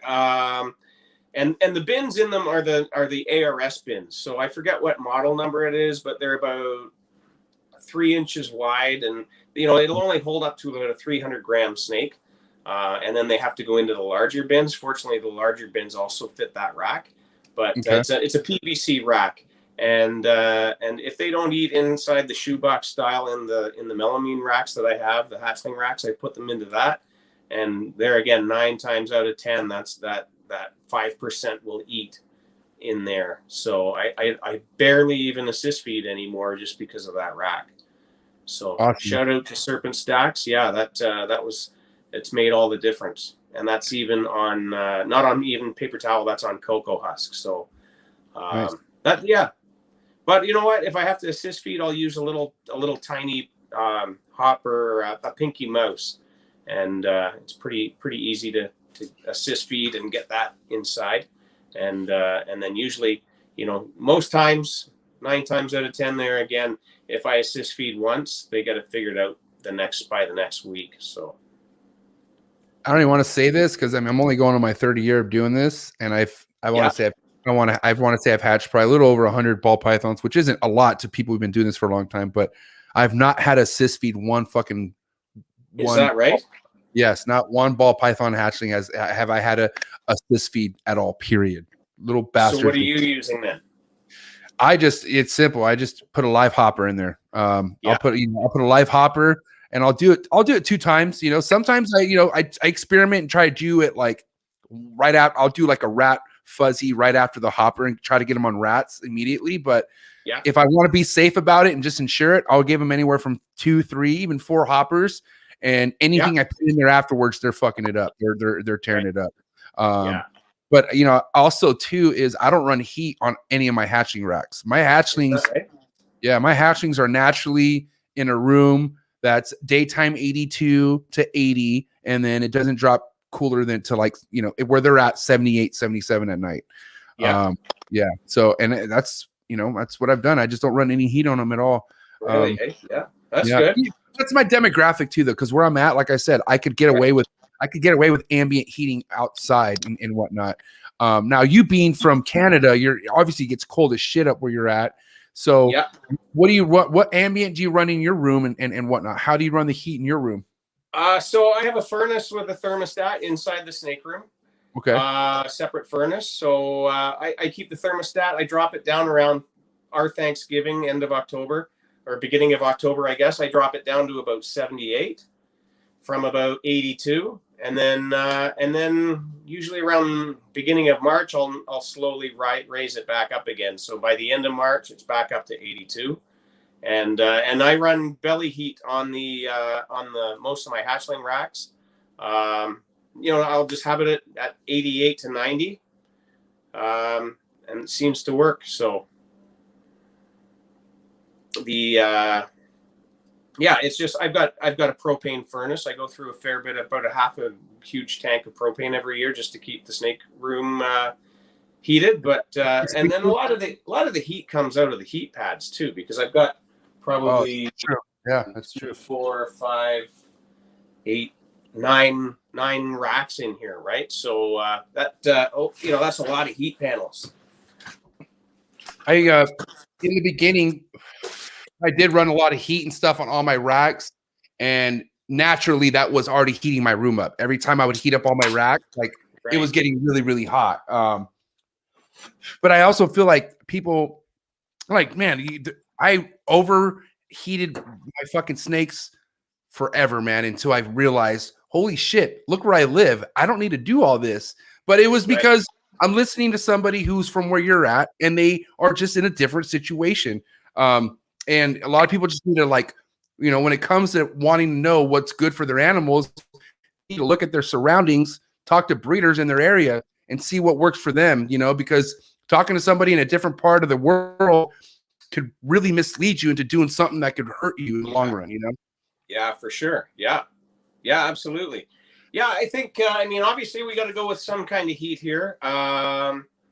You know, most people don't have a separate room that keeps snakes, so they've got to bump up the heat on their racks, right? So, you know, the tubs, either if they're freedom breeder or even, or ARS, or even the ones from the PVC or from the melamine racks, you know, the tubs, the Rubbermaids, you know, they hold a fair bit of heat, right? So if you have 90 degrees on the heat, you know, it'll probably be 80 by the time at the front, right? So you don't, even without the room being 85 degrees or 82 degrees. So yeah, I think you just got to play around with it, and you know, and find out what works for you, and like you say, just, you know, experiment, and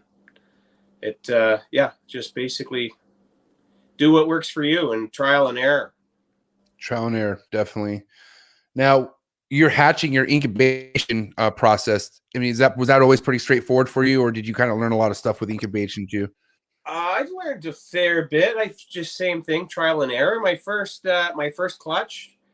Shout out to Brian Gundy. I watched one of his instructional videos on YouTube back 8 or 9 years ago, and did exactly what he said. I drilled that 1/8 hole in each end of the bin for some airflow, and used the perlite and equal amount of water to substrate ratio, and everybody hatched. So thanks to Brian, and I played around. I use the vermiculite now, or the perlite, the white one. Anyways, I get them mixed up all the time, and the egg diffuser from, you know, I just cut that down up to size on the table saw, and stick the eggs in, and separate them if I can, and you know, 99% of the time they hatch. I lose the odd one, goes bad, but I think there's no way around that one anyways. So yeah, I think if I can't separate, if I miss the clutch and they're stuck together and I don't want to risk pulling them apart, they've been, you know, I missed them for a couple of days, then you know, I'll put them in the substrate itself. So seems to work. Yeah. I'm dying to try, and here we go, talking about how people are scared to do shit. And this, I'll tell you, I'll be honest, I'm not willing to sacrifice eggs on this quite yet, because I don't feel I'm comfortable knowing the ratio of water to the substrate and putting the egg in the actual substrate. Like I'm too concerned that I'm gonna get it too wet and the egg's gonna get wet, and then I'm fucked, or it's not gonna be wet enough and it's not gonna get enough humidity. So and it dries out. Yeah. Well, are you pretty good at that, or what's your experience with that? So I'm trying to, just let me see what I've got here. All right. Respect to the Lordy Lion being here. So I use the perlite now, and that's the white stuff, right? Right. So the white stuff. So when I put that in my inside one of these tubs. Right. I've got the 1/8 inch hole, and then I use the. I'll put that in, and I'll put a whole cup. It doesn't matter how much water you put in, because at that point, let's see. Sits at the bottom.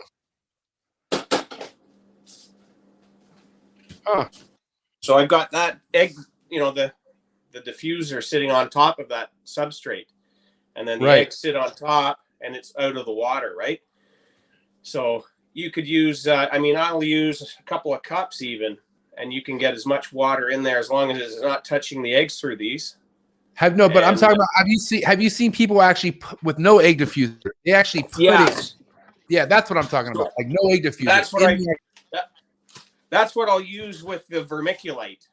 So with the vermiculite, I'll do a 50-50 ratio. And sometimes I find the 50-50 ratio is a bit dry, so I'll just add a bit more. But if it clumps together in your hand, and you're not getting water dripping out of it, but it's still nice and firm, right, then it works. okay. And so I'll check in with it too and make sure it's not too dry. If it's dusty, you know, you and it falls apart, then that's not good, and I'll just add a bit more water. But Okay. most of the time I don't have to do that. So, but Yes. I do like the perlite better, the white stuff. Yeah, I've dabbled with both, and then for the most part last year I just did over water, and I thought that was great over water. But I also thought too that over water is good. It really is, but you don't, you know, shit happens, right? You stumble, you could slip, like things could just happen, and you don't want fucking that water splashing on the eggs, like no matter what. Like you just, so I always figured, okay, you know, substrate inside of a sim container would be probably ideal. You know what I mean? So, or they have these things called jelly beads. Have you seen jelly beads before? Or water beads? My bad. They're called water beads. Of them. Yeah. Yeah, I just heard of those recently. I thought that was pretty cool too. Where you know you put some of these water beads in, and you put water, so a little tiny bit of water, and then it fills the beads up like jelly. I don't know. It's another solution that you can do. And then does it sit in that as well? It sits right in no, beads? No, you don't sit in those beads. No, yeah, those you'll sit the eggs on the crate, you know, on the crate. Like the diffuser, right? Similar to what you have now. I have white lip python eggs on their way, and you know, not too many. Yeah, I'm stoked. I'm not too many people who hatch those out, but the people I do talk to have, you know, put the eggs directly in the substrate. And I don't feel like that needs to happen, but I just feel like, well, if that's been successful for them, I should feel like I should do it too. You know what I mean? But then again, it's like, here you go. Like, this is different situation. Like, you should be doing with what works, what, you know, how my eggs been hatching from, you know, for me has just been strictly over water or not in the substrate. So I'm at a place where I'm just like, look, you know, you already know for sure, if you don't put them in the substrate, you can still hatch them because the humidity is good. So I think because how important this clutch is to me, these white lip pythons hatching or even coming out or just even eggs, I think I'm going to take the safe, put them on a diffuser, you know, I'll be in the clear, I think. So yeah, for sure, do it. You know, works for sure. You know, if there's any risk. So it's funny you bring up risk, because risk was, you know, kind of next on my topic here. But what would you say biggest risks that you need to take in the industry? Like, what would you say there are some encounters that you run into that will take risk, but it's better to jump than to not jump? Probably with your investments, like you know, how much you got to maybe set a limit to how much you're going to spend. There was a powerhouse male clown I wanted to bring in from Europe, and in order to do it, it was going to cost too much. I would have had to sell too many breeder females, and you know, breeder females are proven breeders, right? So you know, you're giving up a sure bet for something that may not breed, and I just wasn't comfortable dropping that kind of coin on it. But you know, you got to figure out what you're comfortable spending, I think, and then stick to it. Or as time goes by and more success you achieve, then you can increase that. But I ended up backing out because it was just the cost was going to be too high, and I didn't want to take that risk of it not breeding, because I've spent a few $1,000s on animals that didn't lock, just with any female I put them with. So I just wasn't willing to take that risk at that point, at this stage of the game anyways. Maybe if I actually sold some stuff that you know, that I didn't hold on to so many holdbacks, you know, maybe I would have been more comfortable dropping that kind of money on it. But it was hard to give up. I would have probably had to sell, you know, probably 10 high-end breeder females to pay for this, and it just wasn't. It was too much risk for me, and I think I'm a risk taker, but it was. I hear you. I tapped out. No, I hear you. This is definitely a game where you got to roll the dice and not be scared to do it. You know what I mean? Now, there's also other end of the spectrums with like certain dice you maybe shouldn't ever roll. And I was going to ask you, have you ever had to deal with a like a sour or, you know, not legit transaction ever, or like, you know, dealing with a risky customer or even a risky partner or anything like that before? Not so much partners. I don't think so, really. Like I can, you know, like if you're being a seller, like, you know, I'm not gonna, you know, I'll answer questions all day long and do it happily, but I'm not gonna ship an animal unless it's paid for. And, Simple, you know, right? yeah, like I just won't put myself in that position, Simple right? protocol steps you can take, for sure.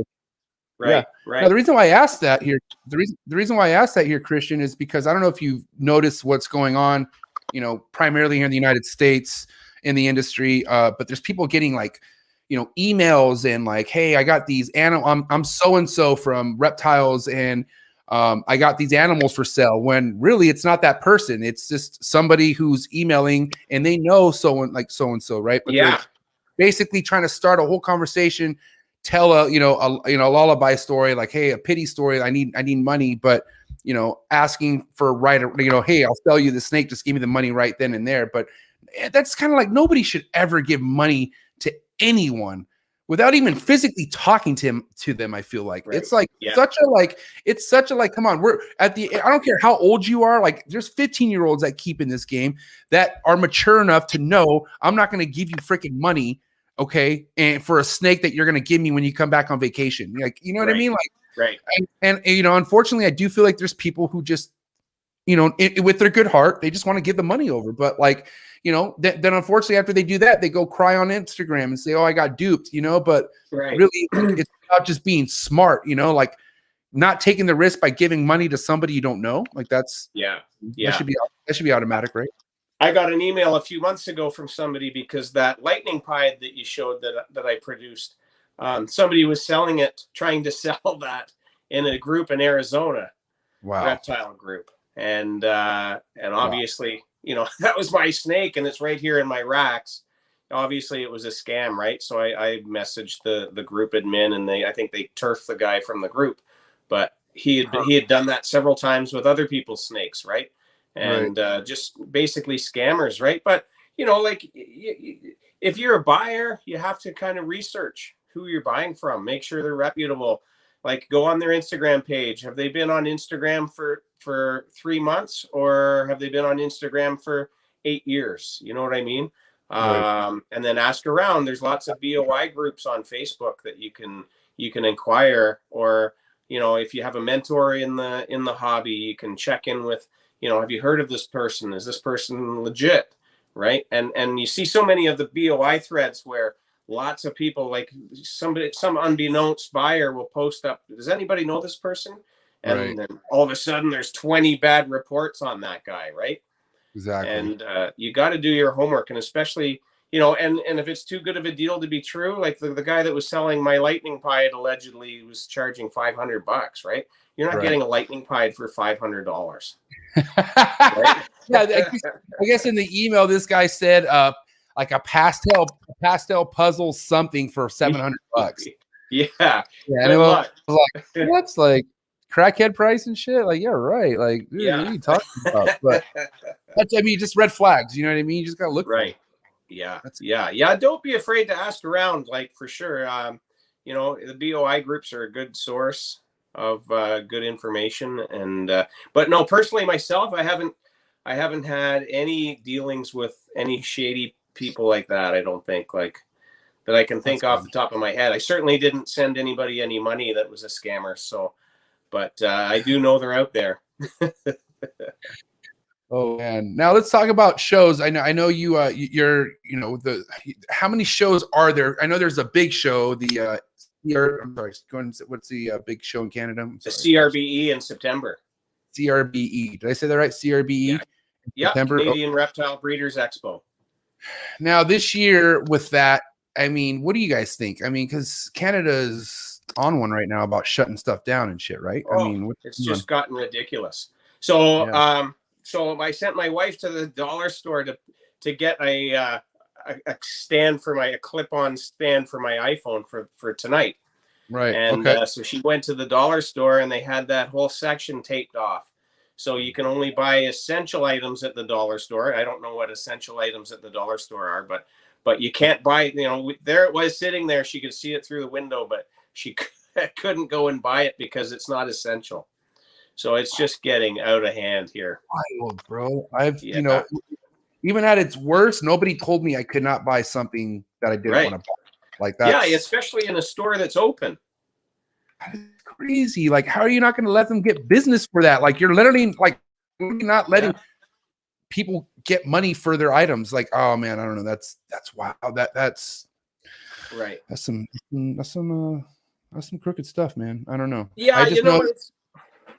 I get it. They want to keep everybody safe, and I work in emergency services, and I know it's real, and I see it every day. But it's like, who's thinking about the well-being of the people that have a family to feed too, right? We need to protect the vulnerable people, but we also need to protect people that, that have to put food on the table, right? And the human toll of this is just out of hand.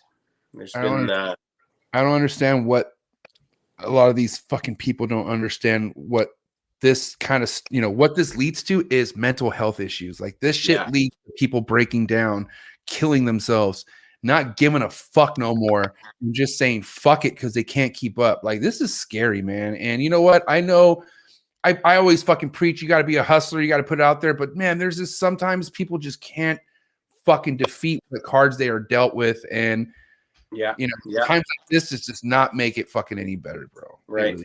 Yeah. I know of 3 suicides of young people in the last 2 weeks just in our area. And it's, those numbers aren't in the paper, right? It's the nursing home numbers are in the paper, and, people who are dying in nursing homes, and now the variants, I guess, are more dangerous, and more people in their 40s are dying. But you know what? There's a lot of people suffering that don't have COVID because of all this too, right? And the government's blown it. They had a plan they didn't stick to, and this is the cost. So it's a pretty bad situation here. It's not getting better anytime soon, but at least with the vaccines now, they've dropped it down to people that are 55 and older in Ontario. Okay. So hopefully everybody will be vaccinated by September, and we can get on with some expos. And it seems like I was on that trip with Foster and Mike Bennett and Will and Leo. Wait a minute, and we probably met. We met, and I don't remember because I was fucking delusional and half asleep. But Ryan's.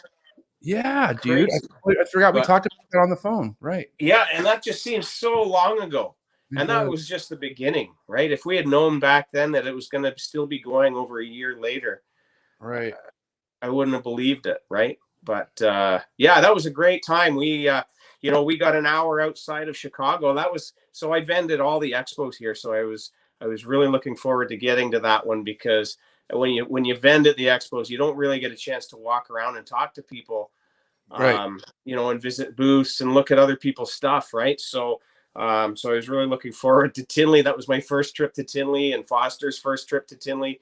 And we get an hour outside of Chicago, and basically the whole world closed, and NBA games and schools. That was creepy. That was a creepy time, Christian. I'm not gonna lie. Yeah, it was. Yeah, I'll take that time to my grave. I was already in a weird place because one of my best friends, Forrest Fanny, had just died, and I had not dealt with the death, like a close death like that, and I don't know, since I was a kid, like somebody that close talking to you so much, just gone. So, I traveled, my whole plan was to go to Tinley, meet a lot of Forrest's friends, and meet his, I don't think I was going to meet his wife at the time because she was going through it, but still, like, I was going to meet Barczyk. I was going to meet all these people. And then as I'm landing in Chicago, O'Hara, as I'm landing, I fucking, I was passed out on the plane, and I turned my phone on, and all these people are hitting me up. Hey, are you still going to Tinley? Are you still going to Tinley? And then I'm seeing all these fucking all these news clippings about Chicago shutting down any events that weekend. And Tinley was just all of a sudden shut down. And everything switched. But man, I was like, what? This is weird. And I always thought I thought Chicago was just overreacting. I thought this is stupid. Like this, I can't believe these people. Fuck, this is dumb. And I was so upset. I was about to go home. And then, of course, Miguel Garcia was like, no, you're not going home. He's like, I'm flying your ass to Detroit, and we're going to kick it with Brian Barczyk. And then that's when he flew me to Michigan. And I got to meet you guys and fucking hang out. But dude, that time, I mean, I'll never forget. We're at the restaurant all eating, but I'm watching Trump give this speech, and it's fucking scary, man. It's like, what? Like, you know, like they're saying, they're talking about like banning flights and all this shit, and I'm like, what? Well, and we were all worried because the border, they were saying the border was going to be closed, and we thought we'd all be stuck in the U.S. and like unprecedented. Miguel's like, are you down a road trip with me if we can't fly? And I'm like, yeah. He's like, you might not let us cross states over. We might be stuck here. And I'm like, bro, you're tripping me out right now. Stop. And we had just got done getting really high. Well, I got really high with the Chambers, with Eric Chamber and Mary Chambers. And I guess Miguel got really secondhand smoke, got really high too. So he was just paranoid, freaking the fuck out. I called my wife. She's freaking out. It was a scary moment. And another thing I'll never forget too, we're driving, you know, Michigan, they just got roads for days with nothing. Like you look around, it's nothing but fields. And I remember we're all finding this out. Miguel's telling me, and I had just arrived to Michigan, and we're inside the car with Eric Chambers and Mary Chambers, and we were all fucking baked out of our mind. So we're driving, and we're all like, you know, Miguel's like, hey man, we might not be able to go home. And then like it's sunk into me, right? And it's really quiet for a long time. And I look up and I see that we're just on a road. And have you seen Walking Dead? Do you remember the first episode? Have you ever? I've seen some of it, but I don't know if it was the first episode or not. Anyways, if you could imagine The Walking Dead, when, you know, you just see fucking nothing, no population, all of a sudden, you know, just imagine these dead fucking zombies walking, you know. I was honestly like literally just imagining like this is the crew I'm going to be with. I'm going to be with Eric, his wife, Miguel, and me, and we don't have any weapons, but we're going to be in this car, you know what I mean? And this is it, you know. I was overthinking, obviously, but man, it was a scary time. It was a creepy time. I wanted to just go home. I really was, but at the end of the day, I had fucking a mission to accomplish, and that was to go see Barczyk, you know, hang out with you guys. And I'm glad I fought it through. I'm glad I put it through because it was literally a fun ass time. It was. He's a great host, isn't he, Brian? Oh my God, bro. What's crazy is like, not only is he a great host to his friends that show up, but just to even people that are there. Like he's all over the place. Like, and that's what I love about Brian is he shows love to just anyone. Like he's not a dickhead, and I don't understand the shit that this guy ever got, but you know, that's that. All I know is I know Brian's a fucking 100% straight up G. That's my boy. I love Barczyk. You know, the stuff he's put up with over the years, I don't like you say, I don't understand it, but like, where's it coming from? Like the guy's done more for the reptile industry than anybody around, with maybe the exception of Steve Irwin. You know, it's like the people that hate on him, it's just like kicking Santa Claus in the nuts.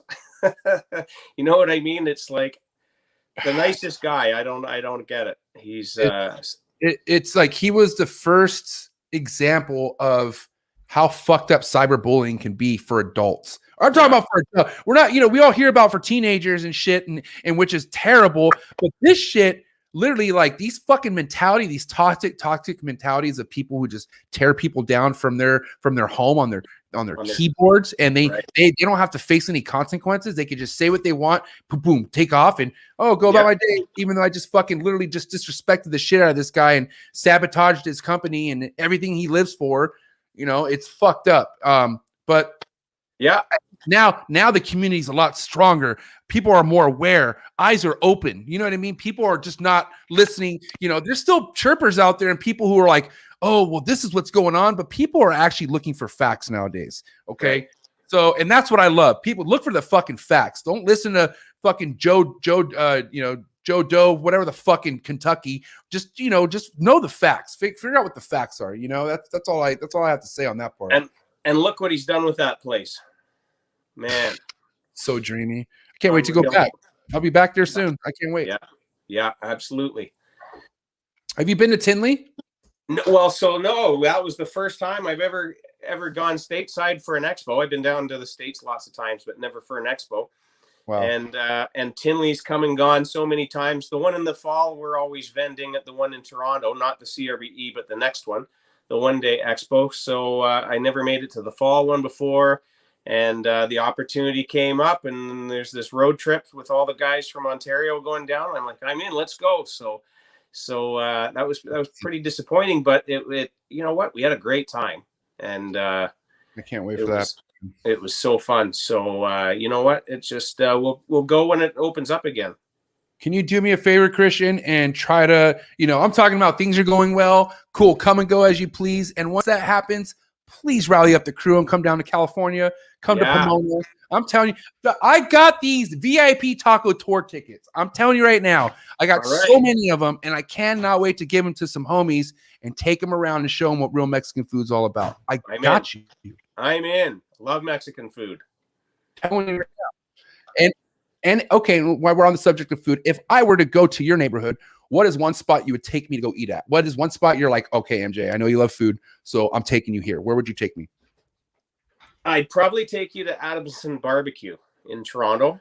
They do the Texas style brisket and ribs and turkey breast, everything, right? Sausage. And it's there's not a lot of that going on in Ontario, but they do it up right. And they've got a few locations now in Toronto. So that's I took my son there a couple of summers ago. It was awesome. That'd be my first choice. Respect. Yeah. I will say I was heartbroken, and I'm not going to judge this against Texas by any means, but I will put some facts out there, Christian. When I was at Arlington, I kept asking people, where do we go for barbecue? I want to know.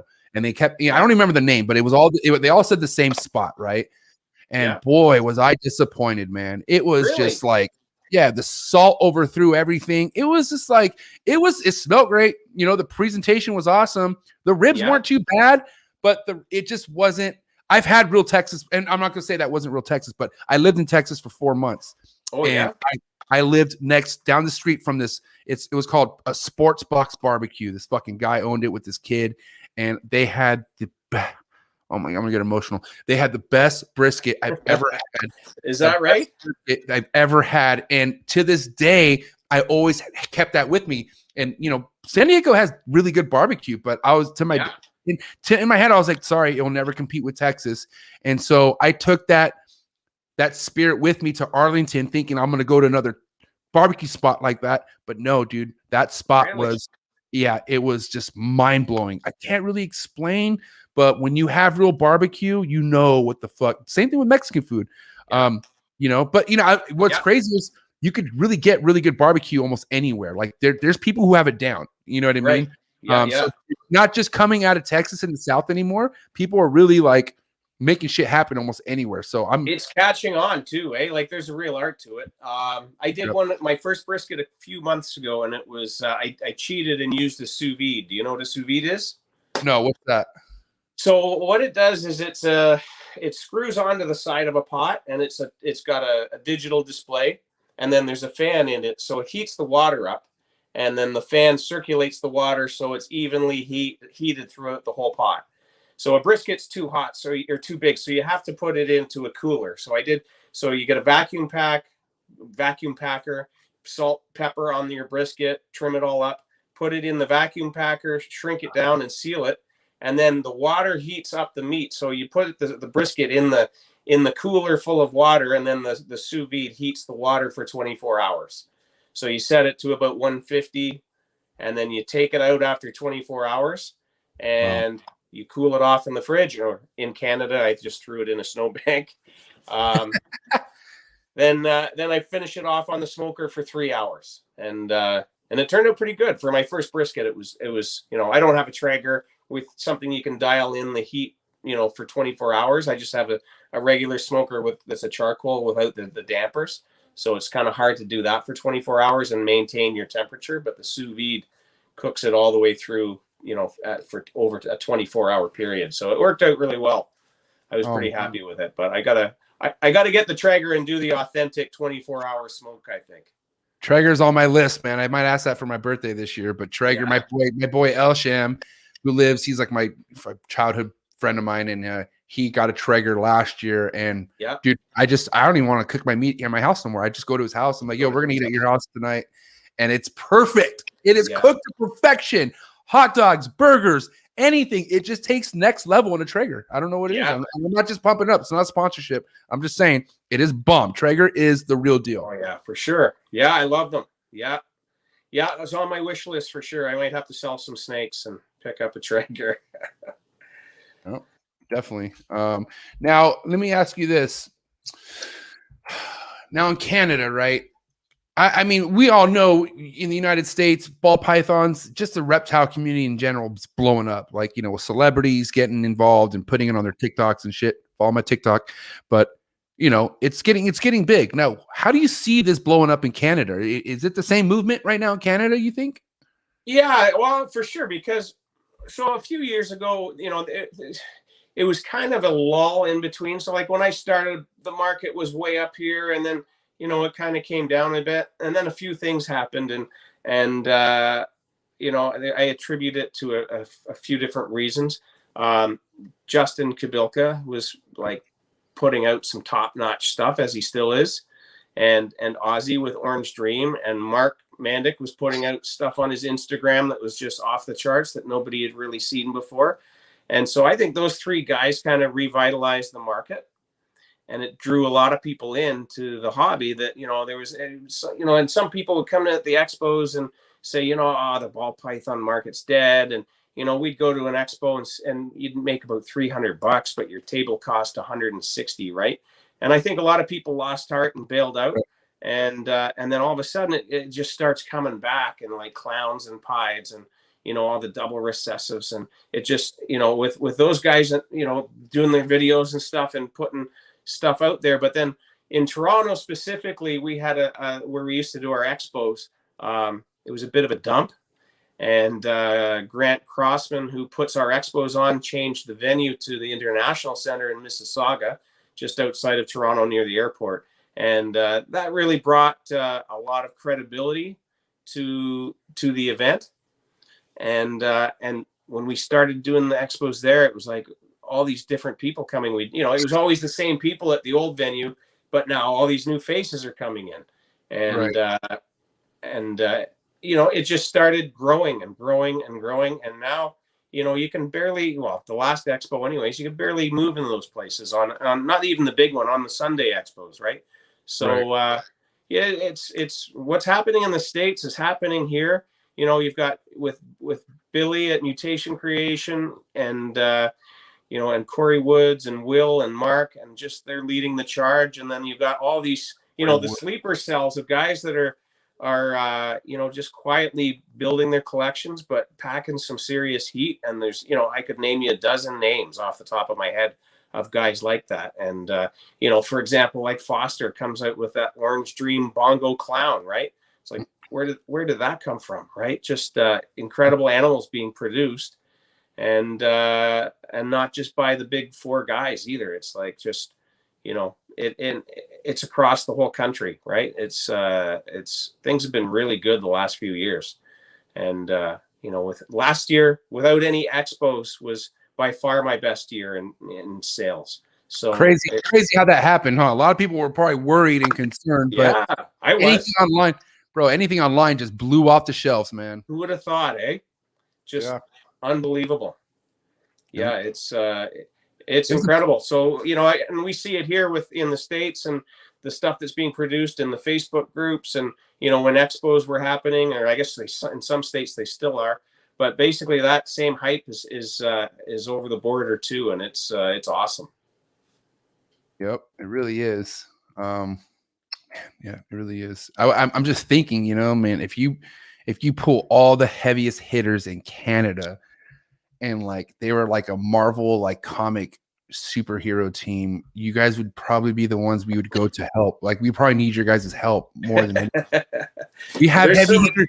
We have heavy hitters here. Like, we have trust me, like obviously Justin Kabelka, Ozzy, and, you know, fucking, you know, Miguel, and there's a bunch of people, but like still like futuristic wise, like Will Morrows, Khalil, yourself, and like Corey Woods, like so much youth in this. Like, And, you know, Right. and both ends, I'm just saying like, oh man, it's so exciting to think about. And it really also puts in perspective, like what kind of game this ball python shit is. And it's people who are really on top of their shit. Like, it's not like, you know, they say, I mean, so, okay, this is what I don't understand. And the only time I ever kind of roast ball python keeping is just because like the guarantee, almost, it's not guarantee you'll hit your genetic you're looking for, but you're going to get a clutch, you're going to get eggs, you know, you'll be okay. But you know, oh, man, now I don't know where my mind went. I did it again. I might need a smoke because I don't know where we're getting at. What were you just talking about right now? Just with the heat basically being packed around the world, and in Canada, in the US. Yeah, I mean, it's by all means, I'm just saying it's on a respectable level. And like I said, man, I had a good point that I was going to get to. I fucking fumbled. Now I got to smoke. I get all excited. It's an exciting time to be part of this. And, when you having been part of the Valley, and, and there's still some pretty kick-ass animals being produced when we were in the Valley, but now that we're back up here again, right. It's fun to be a part of it, and to be able to look back and think, well, I remember when times were good, and then times were slower, and then now things are like exponentially better than they've ever been. Like, and right. What's in people's holdbacks racks, like there's stuff you can't even buy because people won't even sell it, right? Like, and I've been out to Will's place before, and that guy's 31 years old, right? Like, I'm almost old enough to be his dad.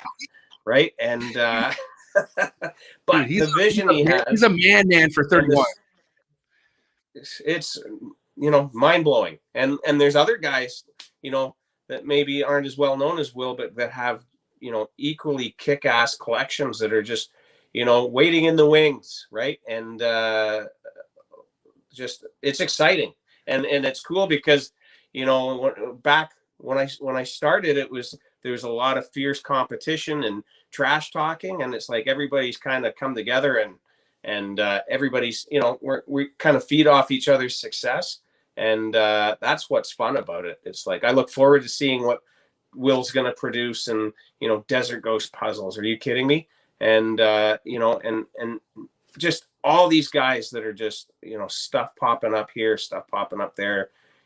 Manny Singh with hypo stuff and pieds and clowns, and just Mike Bennett with pieds, and just like the list goes on. I could name, like I say, easily a dozen guys that are just packing some serious heat. And it's cool I look forward to this time of year when eggs start hatching and you get to see what everybody's producing, and it inspires you just to there's a lull in the season too, right, where it's like you're cleaning and you're not seeing a lot of results, and it's like when you start seeing stuff being posted up on Facebook or Instagram. I like Instagram. I'm an Instagram guy over Facebook, but when you start seeing this stuff getting posted up, it's just like it inspires you to keep going.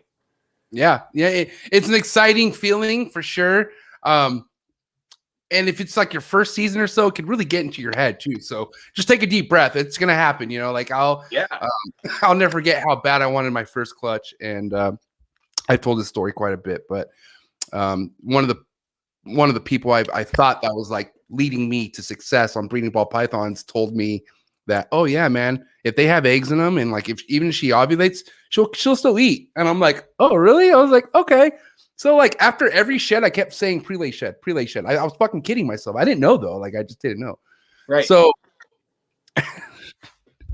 but I didn't know better until I just fucking actually slowed down and actually talk to the right people and fucking. But it's just crazy how easy it is to get misled by shit like that. Do you understand? Like yeah, really, for sure. And you learn from that experience, right? Now on your second or your 10th clutch or your 100th clutch what to expect and what to look for. Exactly. And that's why like I have a guy, Austin, that comes and cleans my hatchlings, and he's awesome and he does a great job. But I don't really want to give up the cleaning of the adult ball pythons because I miss stuff. There's stuff that I'm in tune with because I'm cleaning those every week, right? And that only comes from experience, right? So Just to be going through every tub every week and seeing, oh, you know what, she's thickening up, or she's glowing, or that stuff you can't really learn that stuff without experiencing it. You can read about it all you want, but Yeah. You have to see it happen. Yeah, you really do. And I feel like once you see it, it actually helps you progress going forward. You know what I mean? Like, Sure. other than that, it's just going to be like, oh man, like a mystery in your mind of like, you're just comparing stuff to your research all the time. And it's Yeah. like Right. you make your own research, like that's the importance of it. Yeah. And it even goes back to like, if you want a certain snake, find a way to make your own snake. You know what I mean? Yeah. Just find a way. Buy the ingredients, and it's incredible how fast 3 years goes by in this business. Dude, it's scary because like it really does. When you have that mentality of always thinking down the road and it really works for you, fuck, dude, time just flies by and you're just like, holy shit. Like, I can't believe it's already been 4 years. Like 4 years ago, I had a snake, living a completely different life. You know what I mean? And Yeah. a lot's happened, all for the good. And I'm always, in forever debt to this damn industry and the people I've met and took care of me and stuff like that. But yeah, man, it's just, it goes by really quick. It really does. When I was 20, I didn't want to go to college because that was 2 whole years of my life. Right now, 2 years is nothing. Right? Right. It's funny you said that, because then my early 20s, like my 20s felt like they just took forever. I don't know why. I mean, now that I think about it, they went by pretty fast, but still, like I remember like the early 20s and like my 19, 18, and I just felt like things just felt like they lasted forever then. And now just gone in the wind. 20 seemed like 10 years, man. and 30 seemed like 5 years, I think. Yep. It's and you have kids, right? Yeah. 4. How many kids do you have? 4 kids. Wow. 4 kids. Bless. Yeah. That's awesome. What's the ages? So my oldest is 27. My 27, 18, 9, soon to be 10, and 6. So you had different phases of having kids. Yes. Like you've had like, wow, that is cool. Yeah, my 40-year parenting plan. Right. Now let me ask you this though. The second wave, I guess you could say, of having kids, is it? I mean, I don't want to say easier, but what is it like compared to your first wave? What would you say? Well, I've got less energy than I did in my first wave. My youngest was born when I was 41. So, but you know what? It's fun and it keeps you young, and we have a lot of fun. My youngest is probably the most interested in this business, so he picked out of all my snakes one for himself, and it's a GHI male. All right. So he loves that snake, and he's kind of into this. So I'm hoping that that interest progresses. And you know what? We have fun. We have some property, and we picked up a snowmobile this past winter, and we got enough snow to keep us busy, anyways. And yeah, it's good. It's good. It's being a parent is awesome. I couldn't imagine not being a parent, right? So it's awesome. It's good. Yeah, good deal, man. That's awesome. Yeah. I do want to say this has been an amazing 2 hours, Christian. We do still have to get to the hot seat questions, but okay. I can't help but to ask. I'm looking behind you. You got all those I know you got some heat. You got something you want to show us? Like, you got anything maybe that you want to just floss real quick? Or yeah, I could show you a couple bows. Sure, of course. Yeah, let's do it. And maybe a ball python or two, just for the people. Yeah, sure. See, as for you, Tasty Hills, you feel me? I hope you're walking safely on that road. But before we end this, and before we get to the hot seat questions, here we go. Oh, I'm there. No, I'm there. It's so you. This is my. Go ahead. It's just going to show you. Okay? Yeah. Annery Motley, IMG, female. So that's about as black as you're going to get a boa constrictor with these 3 genes mixed together. So this was a 1 in 32 odds. I produced her here myself, and she'll probably never leave. I just love that combination. Of course, I'll breed her, but unbelievable. Probably not as many times as the other ones. That's my dream right there. That's my dream boa, 100%. Yeah, really, eh? Yeah, I love that IMG stuff. Jeez, that thing was fire. I almost want to smoke another dab. Oh, look at those tubs. I need to step my boa game up big time. Along This with girl's the big tall sunglow. wow, that thing is fucking nice. So also a line of pastel, which I'm not really sure which line, but that just an increase of color due to the pastel. She was produced here as well. So I'm making some double het red dragons for her from this line of pastel. Oh my, you are on fire. Big sweet girl. That thing is ridiculous. That thing is gorgeous. What's the age on that? She is a 6-year-old female. Fuck, beautiful. Slow grown. You know, you can breed them at 3.5 years. Okay. But I'm in no rush here. I don't, you know, I think you have better results and more longevity with time. But I'll grab a couple more here. Yeah, thanks. Fire. I'm obsessed with these boas, man. I'm telling you, these are just next level. They really are. Expensive, like really expensive. Like it's a whole nother hobby. Like not hobby, but a whole nother project, a whole nother level. So these girls were both born last year. This one here is a VPI T positive jungle sunglow. So VPI, that line of caramel albino with hypo and jungle. And then this is the IMG sunglow. So no jungle in this, but there's IMG. So that's why it's got that darkness coming through. I love that. I love what the IMG is doing. Yeah, me too. That's I'm kind of hoping it doesn't go all black because of the hypo. The hypo stops it from really turning that black like the motley that I showed earlier. So that's I'll show you actually another one here.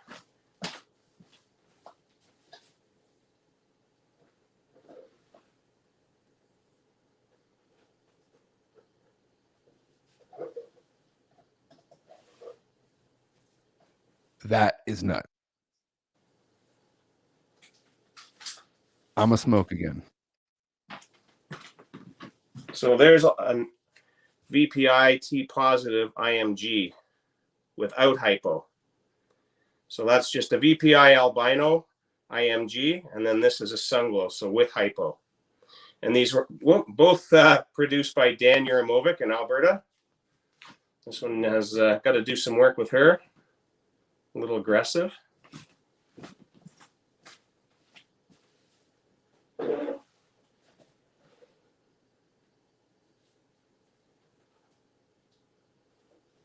Flame. Did that thing just try biting him? Yeah. And then this is the red dragon here. Oh my God. Yes. Hold that close, please. This is. Yeah. So that's a male. So that's a double recessive. That's the project I started in 2011.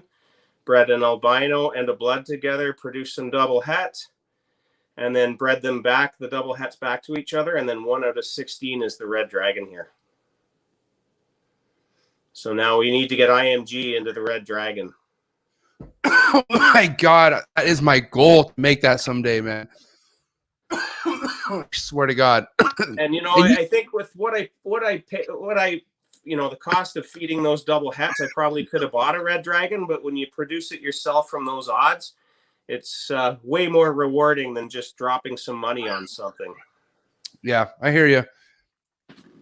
That thing is fire. And then for ball python, I'm officially ripped. Officially ripped.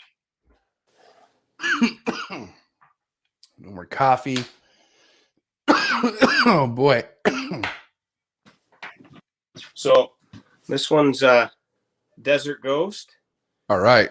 That's an Orange Dream Pastel Desert Ghost, possible 50% het piebald. Produced by Mike Bennett. RMB Exotics. Go give him a follow. Love the Desert Ghost. And the Orange Dream, like I've produced some Orange Dream and pastels before without Desert Ghost, and they don't look all that great. But when you put Desert Ghost into that, this thing's amazing. So that is fire. Oh my God. No more dabs. I'm good. Not until I eat. I need to eat first. I feel like I'm sweating. Am I sweating? This one's from Chris Towers. This isn't shed. Oh yeah, let's see this. The Ultramel Piebald. Damn, that thing right there. That's the money. That's yeah. I think that's my favorite in the collection. Unfortunately, it's in shed, but this thing is incredible. You have that. You actually have it on your page there. I saw. Yeah. It's unreal. That thing is so sick. That right. That's a banger for sure. 100%. Goals, heavy goals. And then this one I did produce myself. Oh yes, I got a couple of them, but this one was homegrown. She's 6 years old now.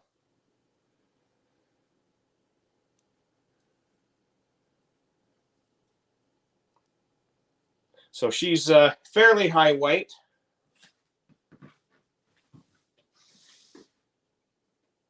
I'm still coughing.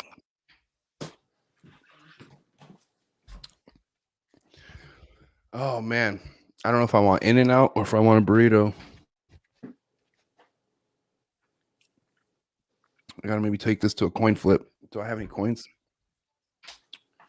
And then this one I think is probably one of my favorites because of just how high pattern that is.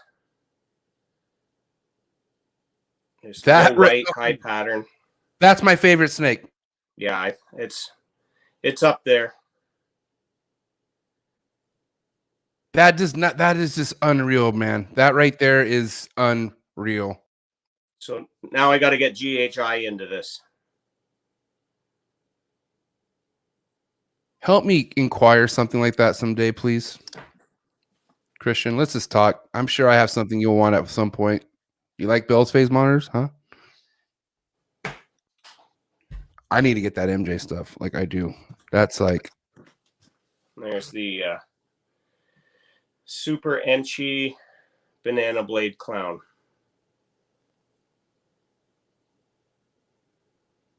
Just damn. Super reduced. I'm telling you, that is so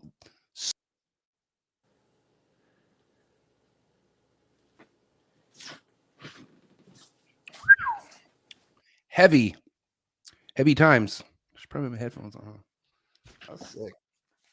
This guy's definitely fucking packing. You're not joking around, Christian, I must say.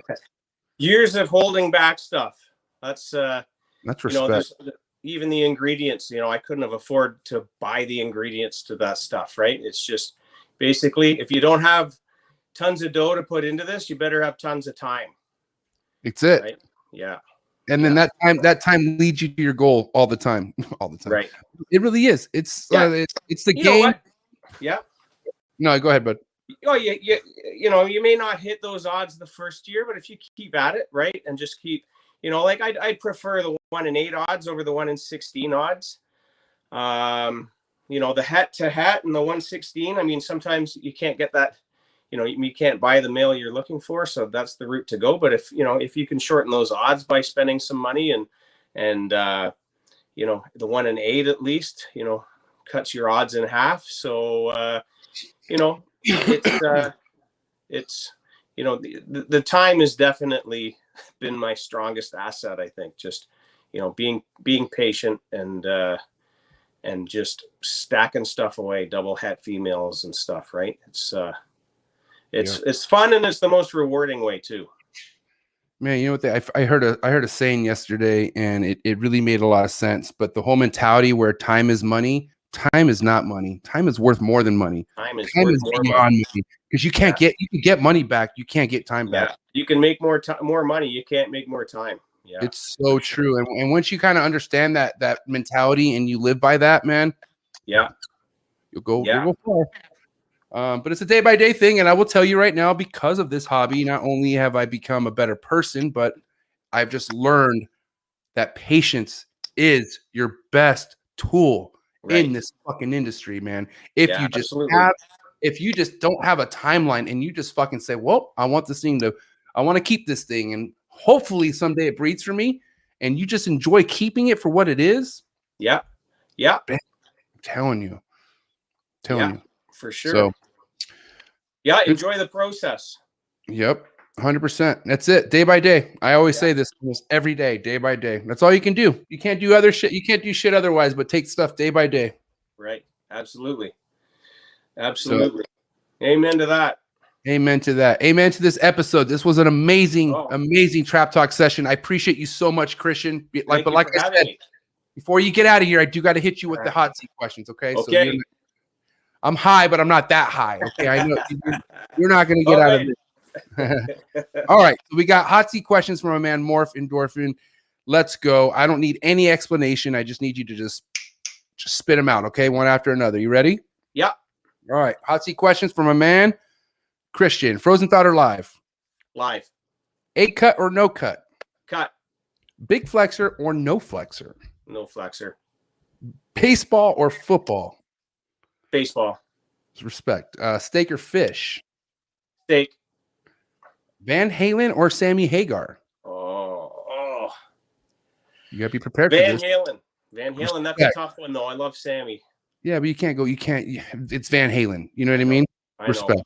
Yeah. 1984. 1984. All right. Prince or David Bowie? Prince. Respect. God damn, Prince always wins, huh? Prince is king at the end of the day. I'll stop arguing that, because the more I think about it, Prince is king. Prince is king. Purple Rain. Purple Rain. Yeah. I will say MJ is admitting right now. Yeah. It is what it is. Favorite thing to cook? Oh, beef.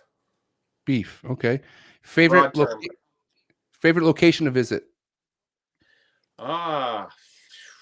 Tinley. Respect. Awesome. Little word association. First thing to come to mind: milk, almond, cocoa, hot chocolate, incubator, ball python, stuck shed, soak, substrate, cocoa, Instagram trolls. Ignore them. One has to go, and I mean forever. And you can only pick one. Actually, just pick which one you want to go forever. And is that Instagram or Facebook? Facebook. Gone. See you later. Hands down. Yeah. Love Instagram. And I'm sure Instagram loves you, because they were all here, man. We had a consistent 80+ people watching this entire time. Mad respect. Canada in the house showing you love. But I want to hear, because I'm telling you right now, you got some people who are like, holy shit, like eyes are open right now. Guess they were sleeping on you. No disrespect, but now they're open. But you got some people out there that are showing you mad love and support, Christian. So what do you have to say to all of them? I appreciate it. What do you have to say to all of them? Thank you for watching. Thanks for liking and subscribing, and thanks for watching MJ. This has been awesome. Love the show. You're doing a great job. Keep it up. Thank you, man. I appreciate it. And like I said, thank you for leading by example. Really, man, it really means a lot. Somebody who's been keeping as long as you have, and really just doing it for the passion. And yeah, man, sharing's caring. And by you coming on, you shared enough. And can't wait to have you back on, man. Round 2 worthy all day. I'll be bringing you in again. Anytime. Right? Love to. All right, man. Make sure you give him a follow, please. Link to his Instagram in the description below, and get ready for the heat that he has coming out. Not only with ball pythons, but with boas. I'm excited to talk to you about that for sure. I'll be in your DMs, Christian, for sure, 100%. Okay, sounds good. Looking forward to having you up for the CRBE. Big time, please, and hopefully I could get you over to the United States too. Get you at a show down the road, but we'll see day by day. Taco tour, baby. Let's go. I'm telling you right now, all the Canadians are invited. Let's go. All right, man. Have a good one. Sounds good. Later, Thanks Christian. for having me. Good night, everybody. All right. Solid motherfucker. Woo! You outdid yourself again, Canada. I salute you. That's why I fuck with Canada. Man, this is so. I'm about to watch WrestleMania 3 because it was in Canada. That's how happy I am right now. Toronto Dome, I think it is. I can't remember. I gotta remember. Man, good stuff. I appreciate every single one of you who hung out with us tonight, showed the support, gave a like, gave a dislike. It just means a lot. I appreciate you guys so much. So if you enjoyed it, please hit the subscribe button, leave a comment. If you want to support the channel, further subscription, please join our Patreon page. Go to the link below, click the link, join our Patreon page every Sunday, Trap Universities. But if you just want to support the channel, I appreciate it, man. Doing my best, trying to bring heat every week, and I'm consistent with it. Every Thursday, 6 o'clock Pacific Standard Time. Set that reminder. Saturday, okay? This Saturday, 9 a.m., it's going down. Time I bring some father and son heat to the table. Bane Exotics, all right? Bane of my exotics. Still sick. I like the name. But this Saturday, make sure you guys come in. Check us out. 9 a.m. Pacific Standard Time. Really cool father and son duo. They got passion. The son's really passionate about it. They just had a JKR tour, and they have some really cool projects going on. So make sure you guys are ready for that. Tap in. Hope you enjoy tonight. Please be safe and